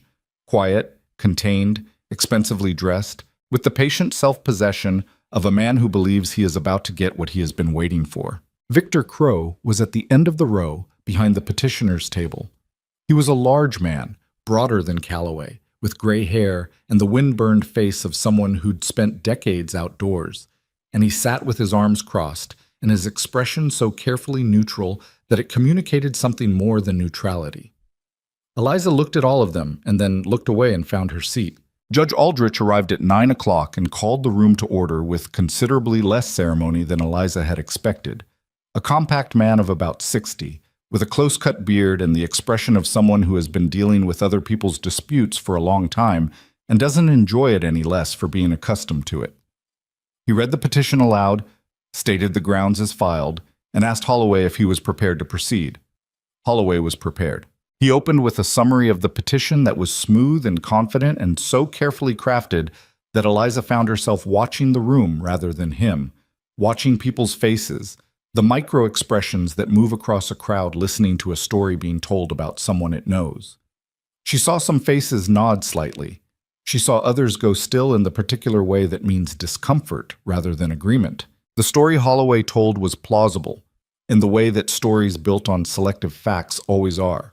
A successful rancher, a man of established reputation, suddenly and without explanation takes a destitute woman and 3 children into his home, provides shelter, employment, arrangement with the county for a teaching position, devotes attention and resources to a family with no claim on him. A man of his profile, his history, his previous careful management. Why would he do this? What accounts for the departure from his established character? He used the word vulnerability twice. He used the phrase compromised judgment 4 times. He did not use the word infatuation, but he arranged the surrounding words so that it hung in the room anyway, an unspoken accusation doing its work in the space between sentences. Eliza kept her face still and her hands in her lap. Calloway sat at the respondents' table with exactly the composure Garrett had asked of him. Not rigid, not performing, just present. He looked at Holloway when Holloway spoke, and he looked at the judge when the judge spoke, and he did not look at Granger or Crow at all, which Eliza thought was probably the right decision. The first witness for the petitioner was Webb. Aldous Webb came to the stand with the bearing of a man who has rehearsed this and is now discovering that the reality of doing it in front of everyone he knows is different from how it felt in his head. He answered Holloway's questions in a measured voice, said that he had observed Mr. Calloway over the years and found him to be a rational, practical man, and that the events of the past months had seemed to him out of character. He described 2 conversations in the store that he characterized as suggesting Calloway was not himself. He was careful. He did not say anything dramatically damning. Garrett let him finish. Then he stood up and approached the stand with the unhurried manner of a man who knows exactly what he's doing. "Mr. Webb," he said, "you mentioned that you've known Mr. Calloway for how long?" "About 9 years." 9 years? And in those 9 years, have you ever had occasion to do business with Silas Granger's bank? Webb hesitated. "Yes." "Are you currently carrying a loan from Granger's bank?" A longer hesitation. "Yes." "What is the amount outstanding?" Holloway objected. Garrett argued that the financial relationship between the witness and the petitioner was directly relevant to the witness's credibility. Judge Aldrich, after a moment, sustained Garrett's position. Webb answered the question. The number he gave produced a small, involuntary murmur in the room. Garrett let the murmur settle. "Mr. Webb," Garrett said, "is the loan current?" There have been some difficulties recently." "Has Mr. Granger communicated with you about those difficulties in the past 3 months?" Webb was very still. "We've spoken." "About your testimony today?" "About the loan." Garrett nodded slowly. "And is it your understanding that the status of that loan might be affected by your cooperation with the petition?" Holloway was on his feet. The objection was loud and specific. Judge Aldrich held up a hand, thought for a moment, and said that the question was admissible, but the witness was not required to speculate about implications. Webb said quietly, "I understood it might be." The room moved again. Not loudly, but distinctly. Something had shifted. Garrett said, "Thank you, Mr. Webb," and sat down. Hessler was next. He took the stand with considerably more confidence than Webb had. The confidence of a man who believes professional credentials are a kind of armor. He testified that he had observed Mr. Calloway's property and demeanor over the relevant period and had formed certain professional opinions about the suitability of the living arrangement. He used clinical language, the way medical professionals do when they want to make an impression without making a specific claim that can be directly challenged. Garrett waited. When Hessler finished, Garrett approached the stand and said, "Dr. Hessler, you mentioned observing Mr. Calloway's property. Could you describe the circumstances of that observation?" Hessler described his visit to the ranch. "Were you invited to the property by Mr. Calloway?" "I was in the area and thought, were you invited by Mr. Calloway?" Garrett repeated. The same tone, the same pace. "Not explicitly." "Did you identify yourself to any member of the household or staff before conducting your observation?" A pause. "I spoke to one of the hands." "And did you inform that person of the purpose of your visit?" "I said I was calling on Mr. Calloway." "Was that accurate?" Hessler's jaw moved. "I was in the process of—" "Dr. Hessler, was that accurate?" It was a simplification. Garrett let that word sit in the room for a moment. A simplification.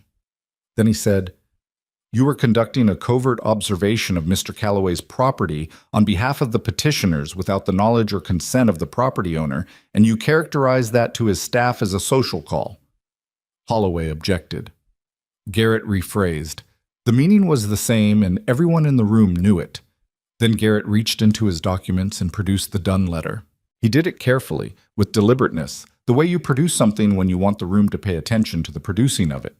He handed a copy to Judge Aldrich, kept one in his hand, and said, "Your Honor, I'd like to address a document submitted by the petitioners as supporting evidence."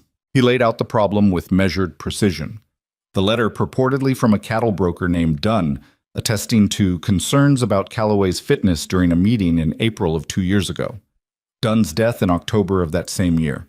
The record of Calloway's actual meeting with Dunn, in June, not April, documented in his own files, corroborated by a third party who had been present, and the fundamental impossibility of Dunn having written in support of a petition that had not yet been filed, about circumstances that had not yet occurred 4 months before his death. Judge Aldrich read the letter. He read the corroborating record. He read it again. The room was very quiet. Holloway attempted a response. He suggested the dates might reflect a clerical error. Garrett said, politely and specifically, that a clerical error of 4 months on a notarized document was not a clerical error. He suggested the letter might be referring to a different meeting.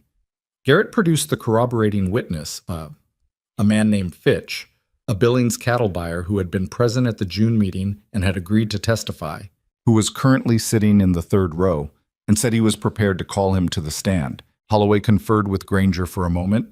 Granger's face had changed. Not dramatically. He was not a man who lost his composure publicly. But something behind his eyes had shifted, a recalculation happening in real time. Judge Aldrich looked at both tables. He said, in a tone that had gone considerably more careful, "Mr. Holloway, I'd like you to address the discrepancy in this document." Holloway addressed it for 3 minutes. By the end of those 3 minutes, he had not addressed it. That was the moment the room shifted decisively. Eliza felt it, not in any single person's response, but in the collective adjustment, the way a crowd moves when it's changed its mind about something. Then Garrett called Calloway to the stand. Calloway walked to the stand with the particular gait of a man who is not performing confidence but actually has it, the kind that comes from knowing who you are and what you've done. He sat down and looked at Garrett and answered the questions that came. He talked about the ranch, 12 years of it, the decisions he'd made, the losses he'd absorbed, the debts he'd paid down and the investments he'd made. He talked about it in the flat, specific terms of a man who has run something hard for a long time and has the numbers memorized because they matter to him, not to impress anyone. Garrett walked him through his military record, 2 years in the cavalry, an honorable discharge, a citation he mentioned briefly and without elaboration, the way soldiers mention things they'd rather not make into a performance. Then Garrett said, "Mr. Calloway, why did you allow Mrs. Hartwell and her children to stay at your ranch?" Calloway looked at the question for a moment, not stalling, considering. "Because there was a baby that needed to be warm," he said, "and I had a room that was heated, and doing nothing seemed wrong." "Was there any expectation of benefit to yourself?" "No."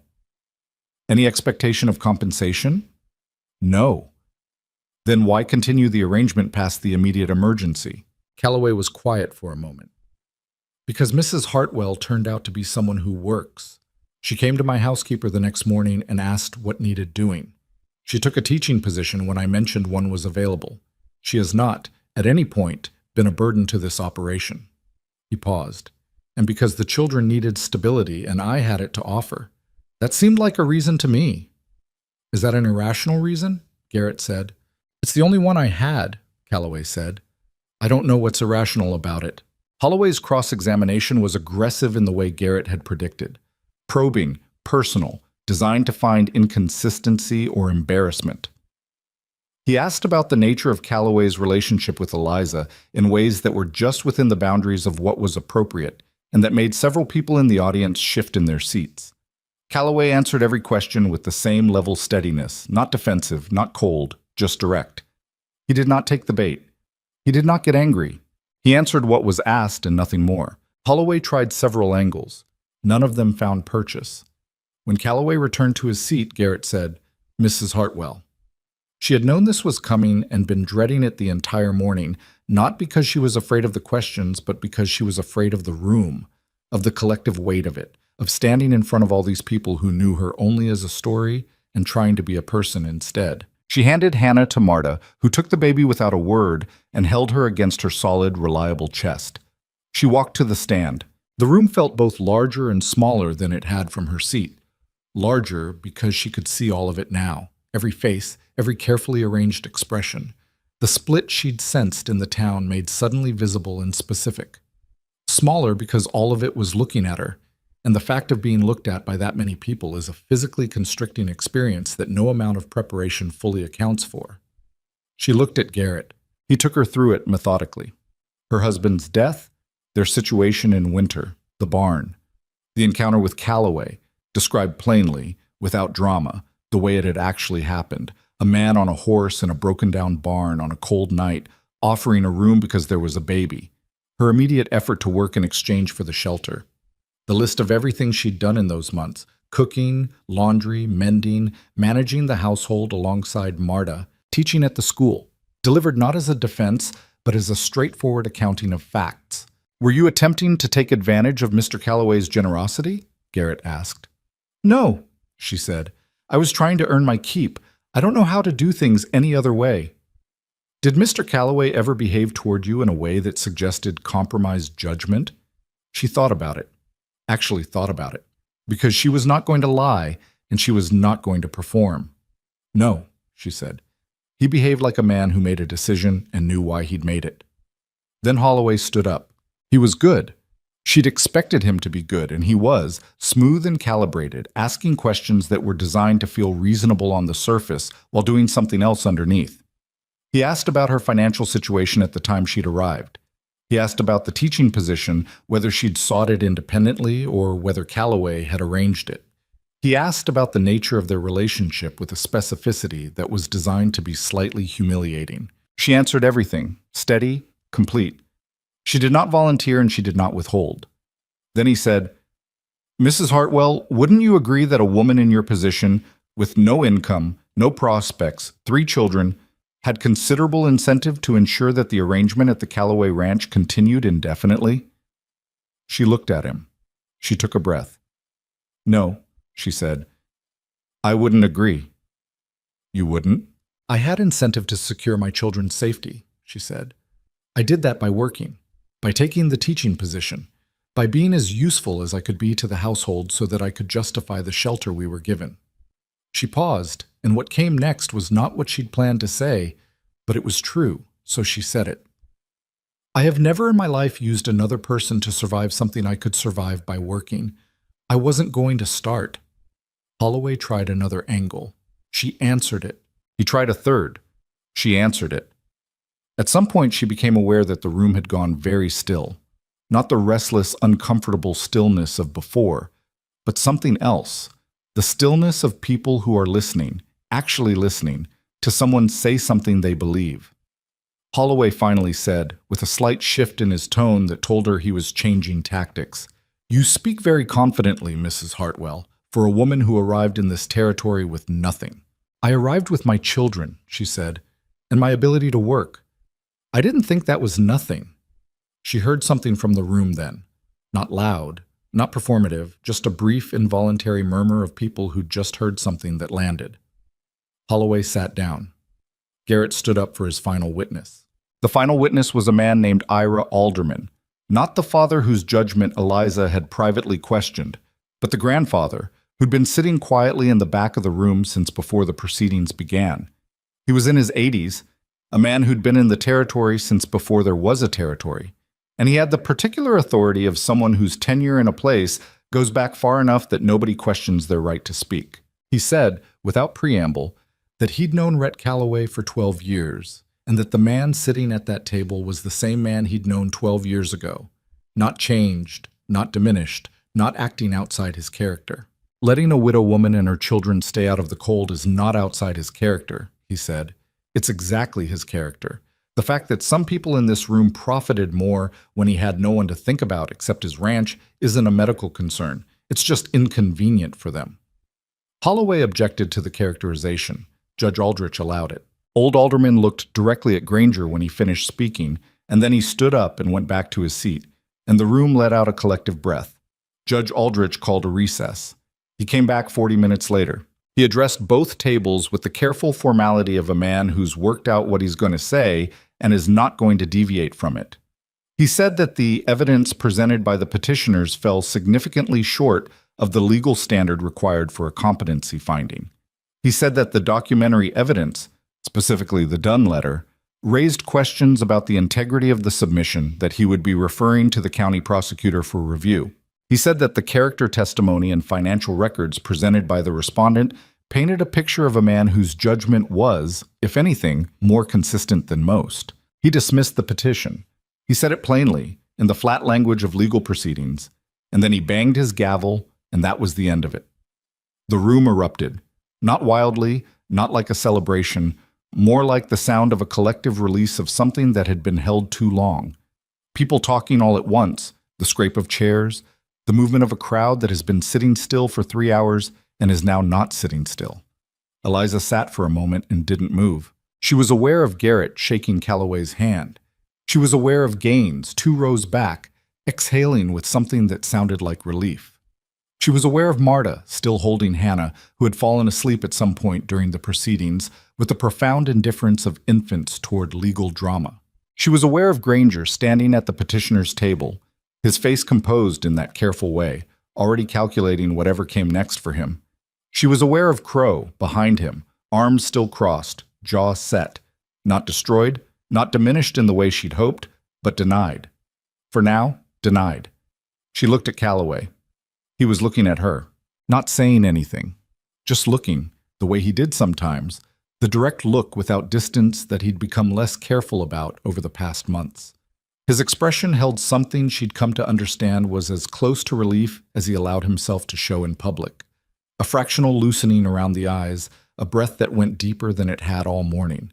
She looked back at him, and then Owen was suddenly beside her, having detached from Clara and threaded his way through the moving crowd with the focused determination he applied to things that mattered to him, and he put his hand on her arm and looked up at her and said, "Did we win?"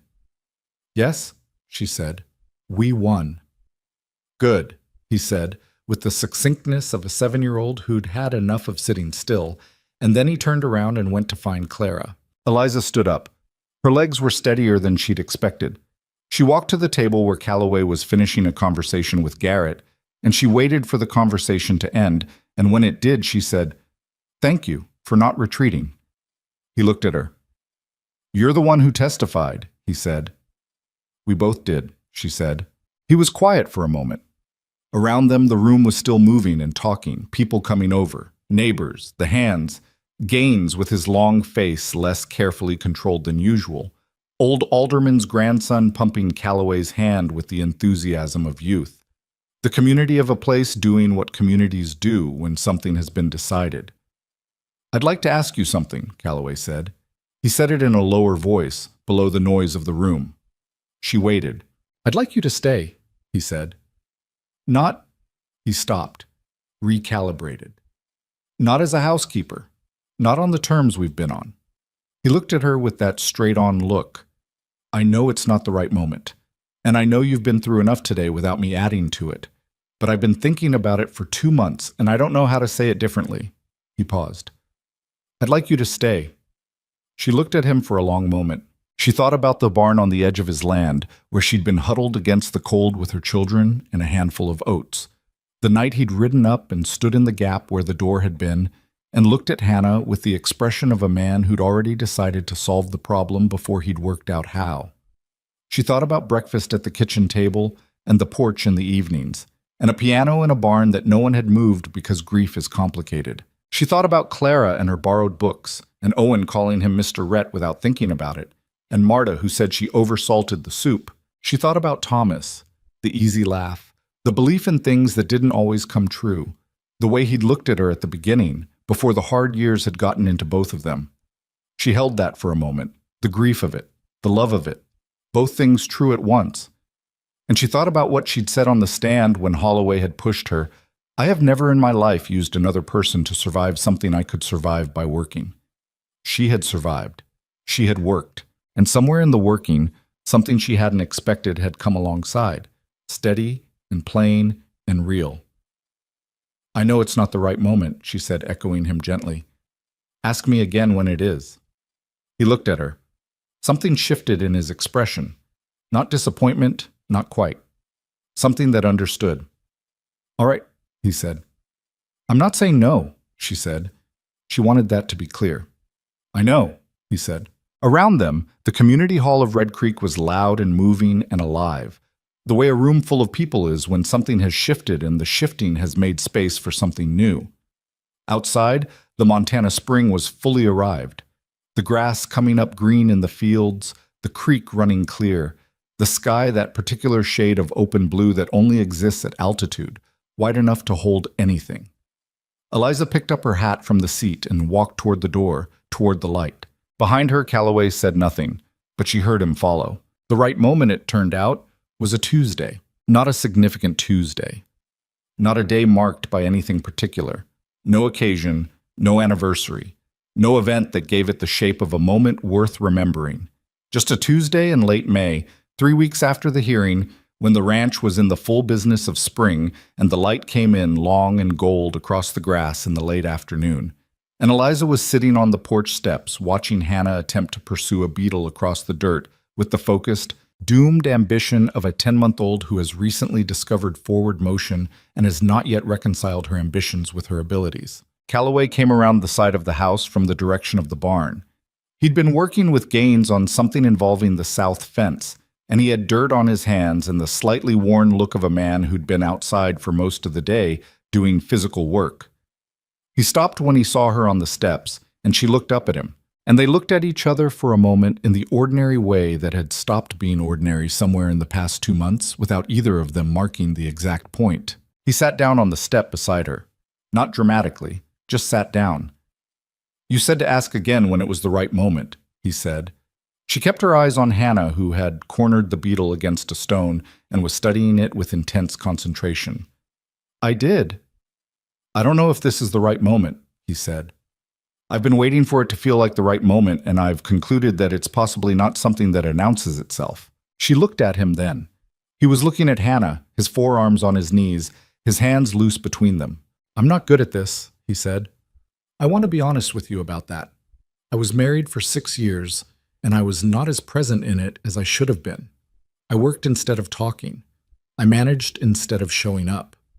He said it the way he said most things, directly, without dressing it up. I'm not saying I'd be any different. I probably would be, in some ways.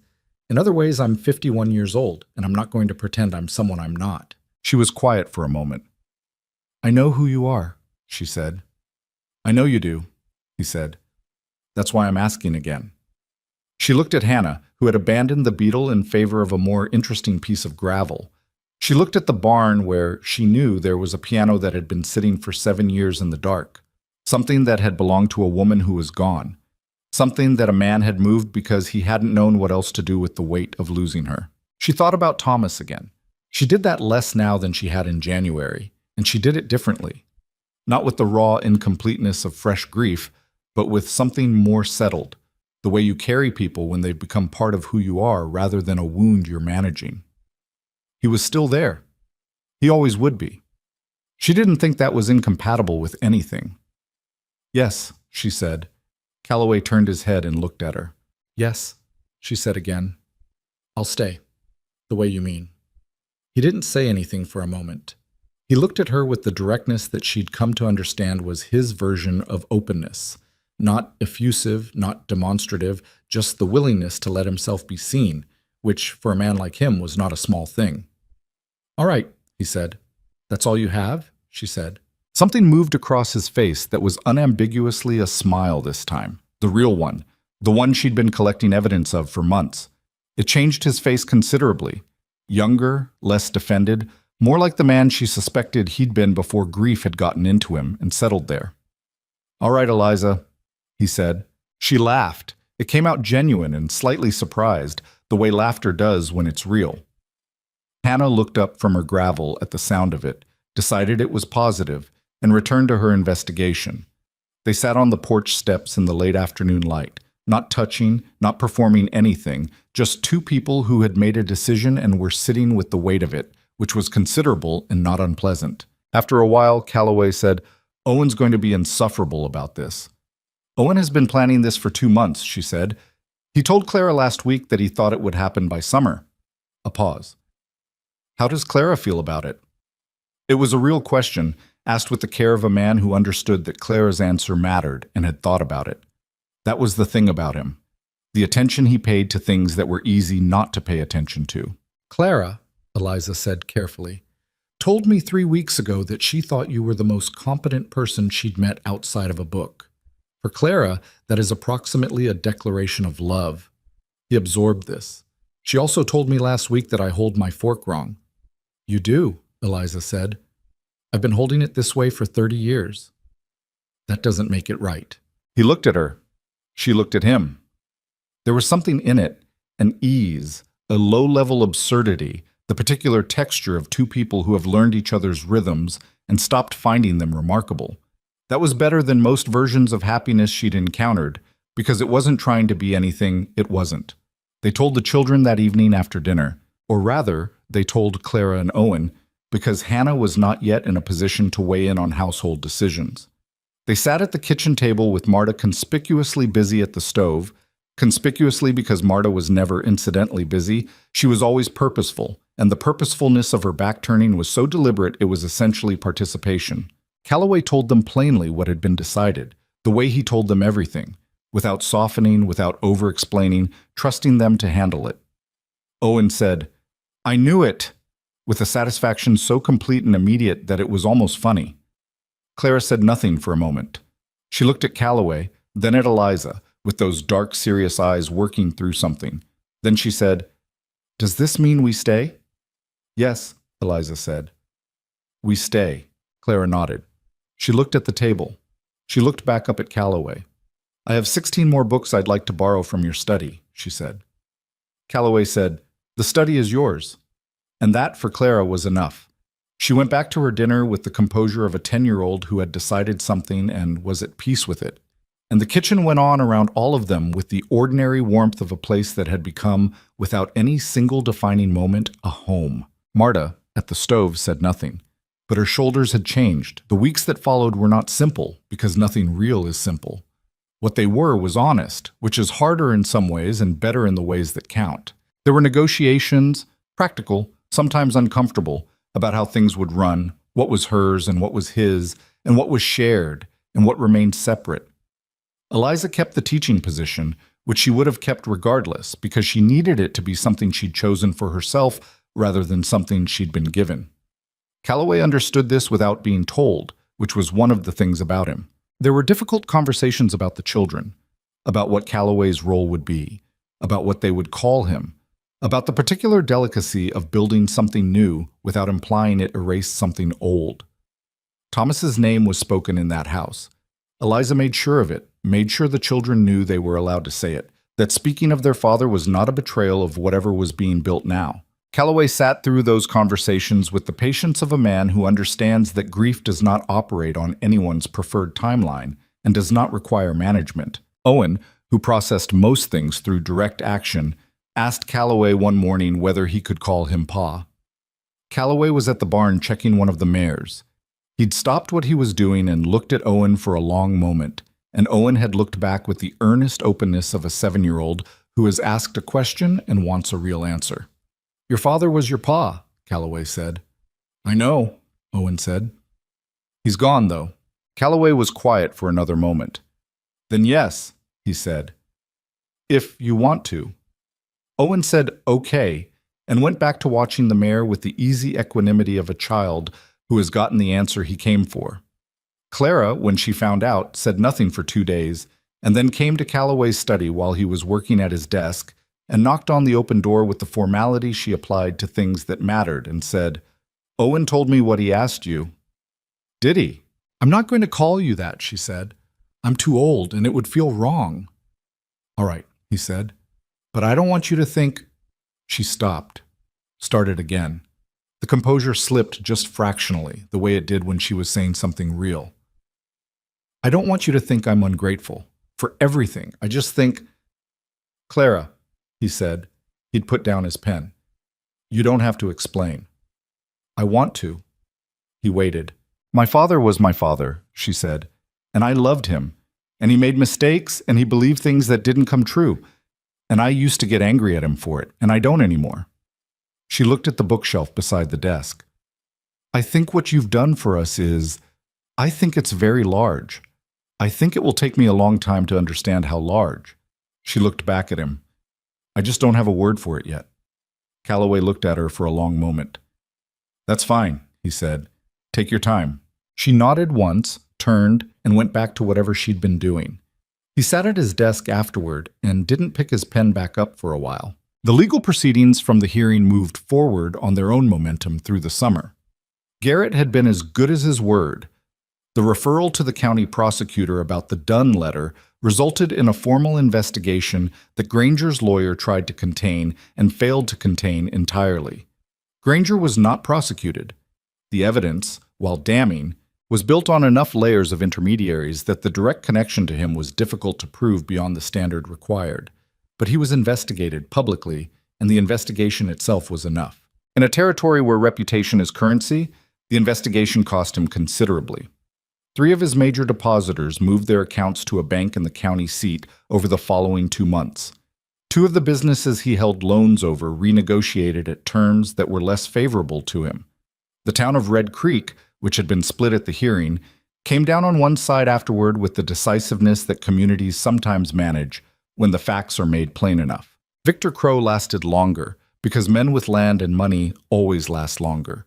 But the hearing had cost him something too. The exposure of his involvement in the forged documentation, even without a legal finding against him, had the effect that public exposure tends to have on men whose leverage depends on their reputation for fair dealing. 3 of the smaller ranchers who'd been considering selling to him decided not to. The northern expansion he'd been planning stalled without the water rights he couldn't get from Calloway. He was still there. He was still powerful, in the diminished way that powerful men remain powerful when they've lost the particular fight that mattered. But he was not the threat he'd been. Garrett came back to the ranch in July to finalize some paperwork and stayed for dinner. He said at the table that in his 30 years practicing law in the territory, he'd seen 3 cases where forged evidence was exposed in open court, and in all 3 the forgery had done more damage to the perpetrating party than the original dispute could have. The law is a slow and imperfect instrument, he said, cutting his meat. But it has a long memory. Marta said, eat your vegetables. Garrett ate his vegetables. The piano came back into the house in August. It was Eliza's idea, and she'd thought carefully before raising it, because it wasn't a small thing, and she knew it. She raised it one evening, plainly, the way she'd learned to raise things with him, without softening, without elaborate approach, just saying the thing. The piano, she said. I'd like it in the house, if you're willing. He was quiet for a moment. Why? Because Clara is musical. I've suspected it for a while. She hums when she reads. She has a natural sense of rhythm. I'd like her to learn. She paused. And because I think it belongs in the house. It's a good instrument and it's sitting in a barn. He looked at her. She held his eyes and let him work through it, whatever he needed to work through. You know how to play? He said. Some. Enough to start her. He was quiet for another moment.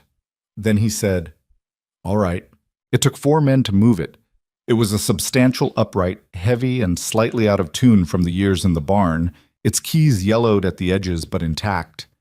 They put it in the front room, against the wall where the light came in from the east window in the mornings. The piano tuner came from town a week later, a meticulous man who spent 2 hours making it right, and when he finished and played a single scale across the keys, the sound filled the room with a quality that stopped everyone who heard it. Clara stood in the doorway with her arms at her sides and her face doing something she wasn't trying to control. Come here, Eliza said. She sat with Clara at the piano bench and showed her where to put her hands, the same way she'd been taught 20 years before, in a different house, in a different life. Clara was terrible at first, stiff, impatient with her own imprecision, The perfectionism she applied to everything, meeting for the first time something that requires imprecision before it becomes precision. She played badly for 20 minutes, and then something clicked and she played marginally less badly, and that click was enough to keep her at it. By September, she was playing simple pieces with the focused intensity she brought to every skill she decided to learn. Calloway, who had stayed out of the front room the first day, walked through it one evening while Clara was practicing. She'd stayed up past her usual hour, too absorbed to notice the time, and he stopped in the doorway. Clara didn't hear him. She was working through a simple piece, slowly, correcting the same passage 3 times in a row until she got it. Eliza, coming down the hall, found him standing there listening. She stood beside him. They listened together. There was something about it. The particular quality of music in a house that has been without it for 7 years. The sound of a child learning something difficult and not giving up. That was not clean or simple. It carried the weight of everything it had displaced. The wife who had played this instrument, the years of quiet. All of that was still in it. It didn't disappear because something new was happening alongside it. But something new was happening alongside it. Calloway's face in the lamplight held both things at once, the way faces do when life is complicated enough to require it. She didn't say anything. She didn't reach for his hand or offer comfort. She just stood there beside him and let it be what it was. After a while, he said quietly, "She's going to be good." "Yes," Eliza said. "She is." They were married in October, on a Saturday, in a small ceremony at the ranch that was not small in the sense of unimportant, but small in the sense of private. The people who mattered, which turned out to be about 20, gathered in the front room around the piano that was now in the house. Garrett came down from Billings. Gaines stood up as a witness with the long-faced solemnity he brought to everything.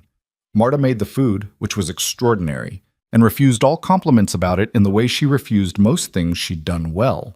Owen wore his good shirt and spent the first half of the ceremony managing his excitement with mixed success, and the second half standing completely still with a seriousness that was almost moving. The way children are when they understand something is significant and want to honor the significance of it. Clara played piano before and after because she had decided to, and nobody argued. Hannah, who was 11 months old and had recently acquired her first 3 words, said "up" at an inopportune moment and was retrieved by Marta with practiced efficiency. The ceremony was not elaborate. The words were plain. What Eliza said was not a speech. It was just what was true, said to a person she wanted to hear it, in a room full of people who already knew most of it anyway. What Calloway said was short, as everything he said was short, and was more honest than most people manage in their most prepared moments. He said, "You came here with nothing and made something out of it.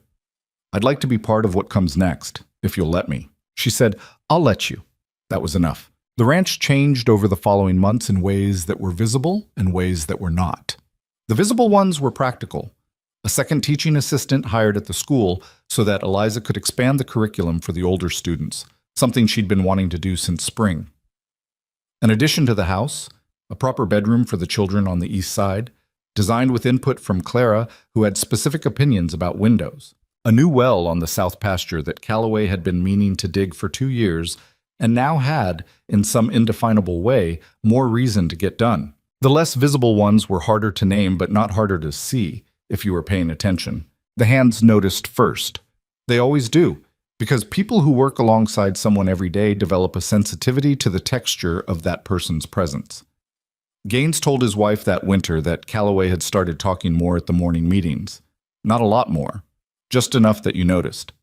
That he laughed occasionally, the way he hadn't in years, the short, genuine laugh that surfaces when something strikes you as funny before you've decided whether to let it. The town noticed too, eventually, in the way that towns notice things, gradually, collectively, without any single person deciding to change their mind.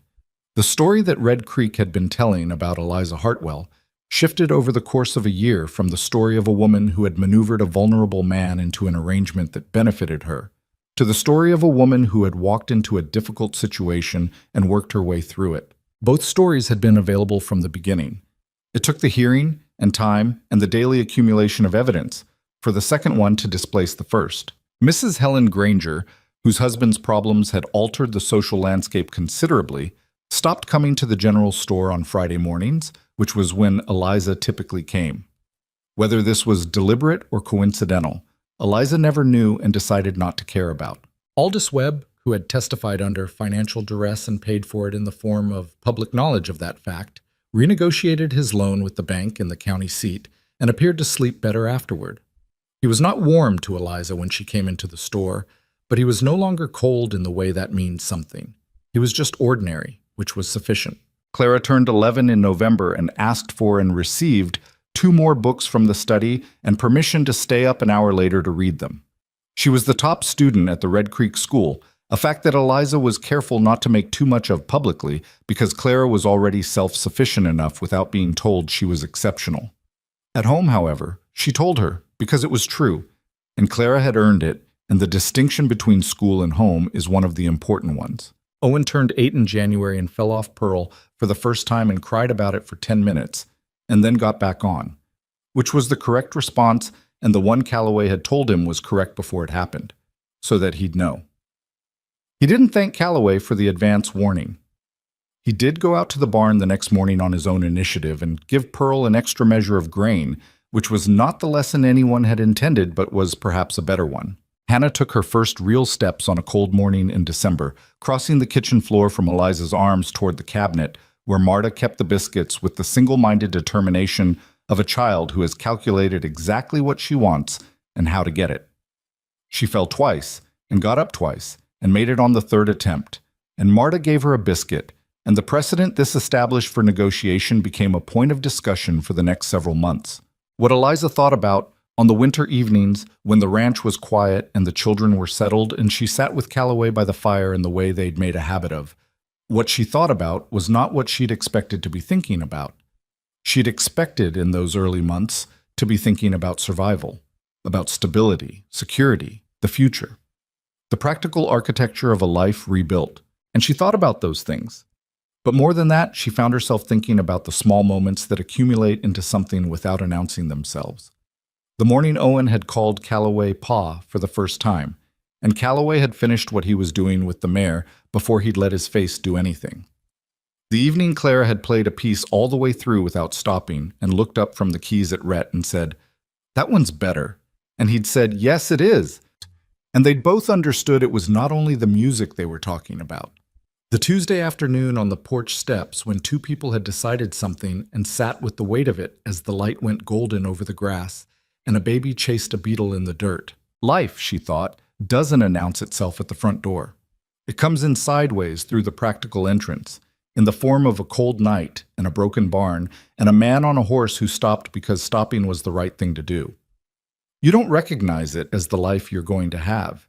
You recognize it afterward, looking back, when you can see the shape of it whole. She recognized it now. Rhett Calloway had not saved her. She needed to be clear about that, even in her own mind, especially in her own mind. She had saved herself, she and her children, through the winter, through the work, through the hearing, through the daily commitment to not letting fear make her decisions for her. What he had done was make space where there wasn't space, extend time where there wasn't time, offer stability in the moment when stability was the one resource she couldn't generate for herself. He'd done it without requiring anything back, which was the thing about it that still moved her when she thought about it carefully. He had not asked her to be less than she was in order to receive help. He had not offered help in a way that required her to diminish herself to accept it. And she had not. She'd walked into his barn and his kitchen and eventually his life as someone who was worth walking in as, and she had never pretended otherwise. That, she thought, was the difference between survival and something better. Calloway, for his part, was still not easy. She didn't expect him to be, and she didn't want him to be. Easy would have meant something had been smoothed over that didn't deserve smoothing. He still had bad nights, the kind that sleep doesn't fix. He was still better at work than at talking, better at showing than saying. He still underestimated how much she needed to hear things that he assumed she already knew. She told him that one evening in February, plainly the way she told him most things. He was quiet for a long moment. Then he said, "I'll work on it." "I know," she said. "I'll work on the soup." He looked at her. "The soup is fine." Marta disagrees. Marta disagrees with everything. Marta, Eliza said, is usually right. He thought about this. "Yes," he said. "She usually is." They sat by the fire while the wind moved outside and the ranch held against the cold the way it had been built to hold. And the house around them was warm with the particular warmth of a place that has been lived in and fought for and chosen. And somewhere down the hall, Clara was reading Past Her Hour, which everyone knew and nobody mentioned, and Owen was asleep with the uncomplicated depth of a child who has tired himself out in the open air, and Hannah was breathing the steady breath of someone who has arrived exactly where she is supposed to be. There are things you can plan for in a life, and there are things that happen because of who you are, not despite the difficulty of the circumstances, but because of how you meet them. Because of whether, when the temperature drops and the shelter is gone and the person across from you is a stranger, you choose to see another person rather than a problem. Whether you choose to open a door or close it. Rhett Calloway had opened a door on a cold November night, and Eliza Hartwell had walked through it with 3 children and a handful of oats, and the only thing she'd always had, her willingness to work, her refusal to be less than herself, and the stubborn, undecorated belief that survival was worth the effort. What they built from that was not a fairy tale. It was harder than a fairy tale and more specific, and considerably less tidy at the edges. It was a ranch that needed constant work, and a family that required patience, and a marriage between 2 people who'd both been broken and repaired in ways that left visible marks. It was a little girl who held her fork wrong, teaching another little girl to play piano in a front room where the light came in golden in the mornings. It was a boy who called a man pa and meant it in the specific way that children mean things, without reservation, without qualification, with the whole of what he had. It was not what either of them had planned. It was better than what either of them had planned. And on the quiet winter evenings when the fire was going and the children were settled and the ranch was holding against the cold, Eliza sat with the man she had chosen. Not out of desperation, not out of gratitude, but out of the clear-eyed recognition that some people are worth staying for. And she thought, this is it. This is the thing itself. Not the absence of grief, not the absence of difficulty or disagreement, or the occasional evening when they were both too tired to be good to each other. Not the perfection of anything, just the presence of it. The daily, imperfect, earned presence of a life that 2 people had decided, independently and then together, was worth building. That was enough. That had always been enough. Outside, the Montana winter moved across the land the way it always had and always would. Without mercy, without negotiation, cold enough to end things that weren't built to last. But the house at the Calloway Ranch held its warmth, as it had been built to hold it, as the people inside it had chosen to hold it, against everything the season could send their way. The creek ran under its ice, moving in the direction it had always been moving, going where water goes when it's finally, completely free.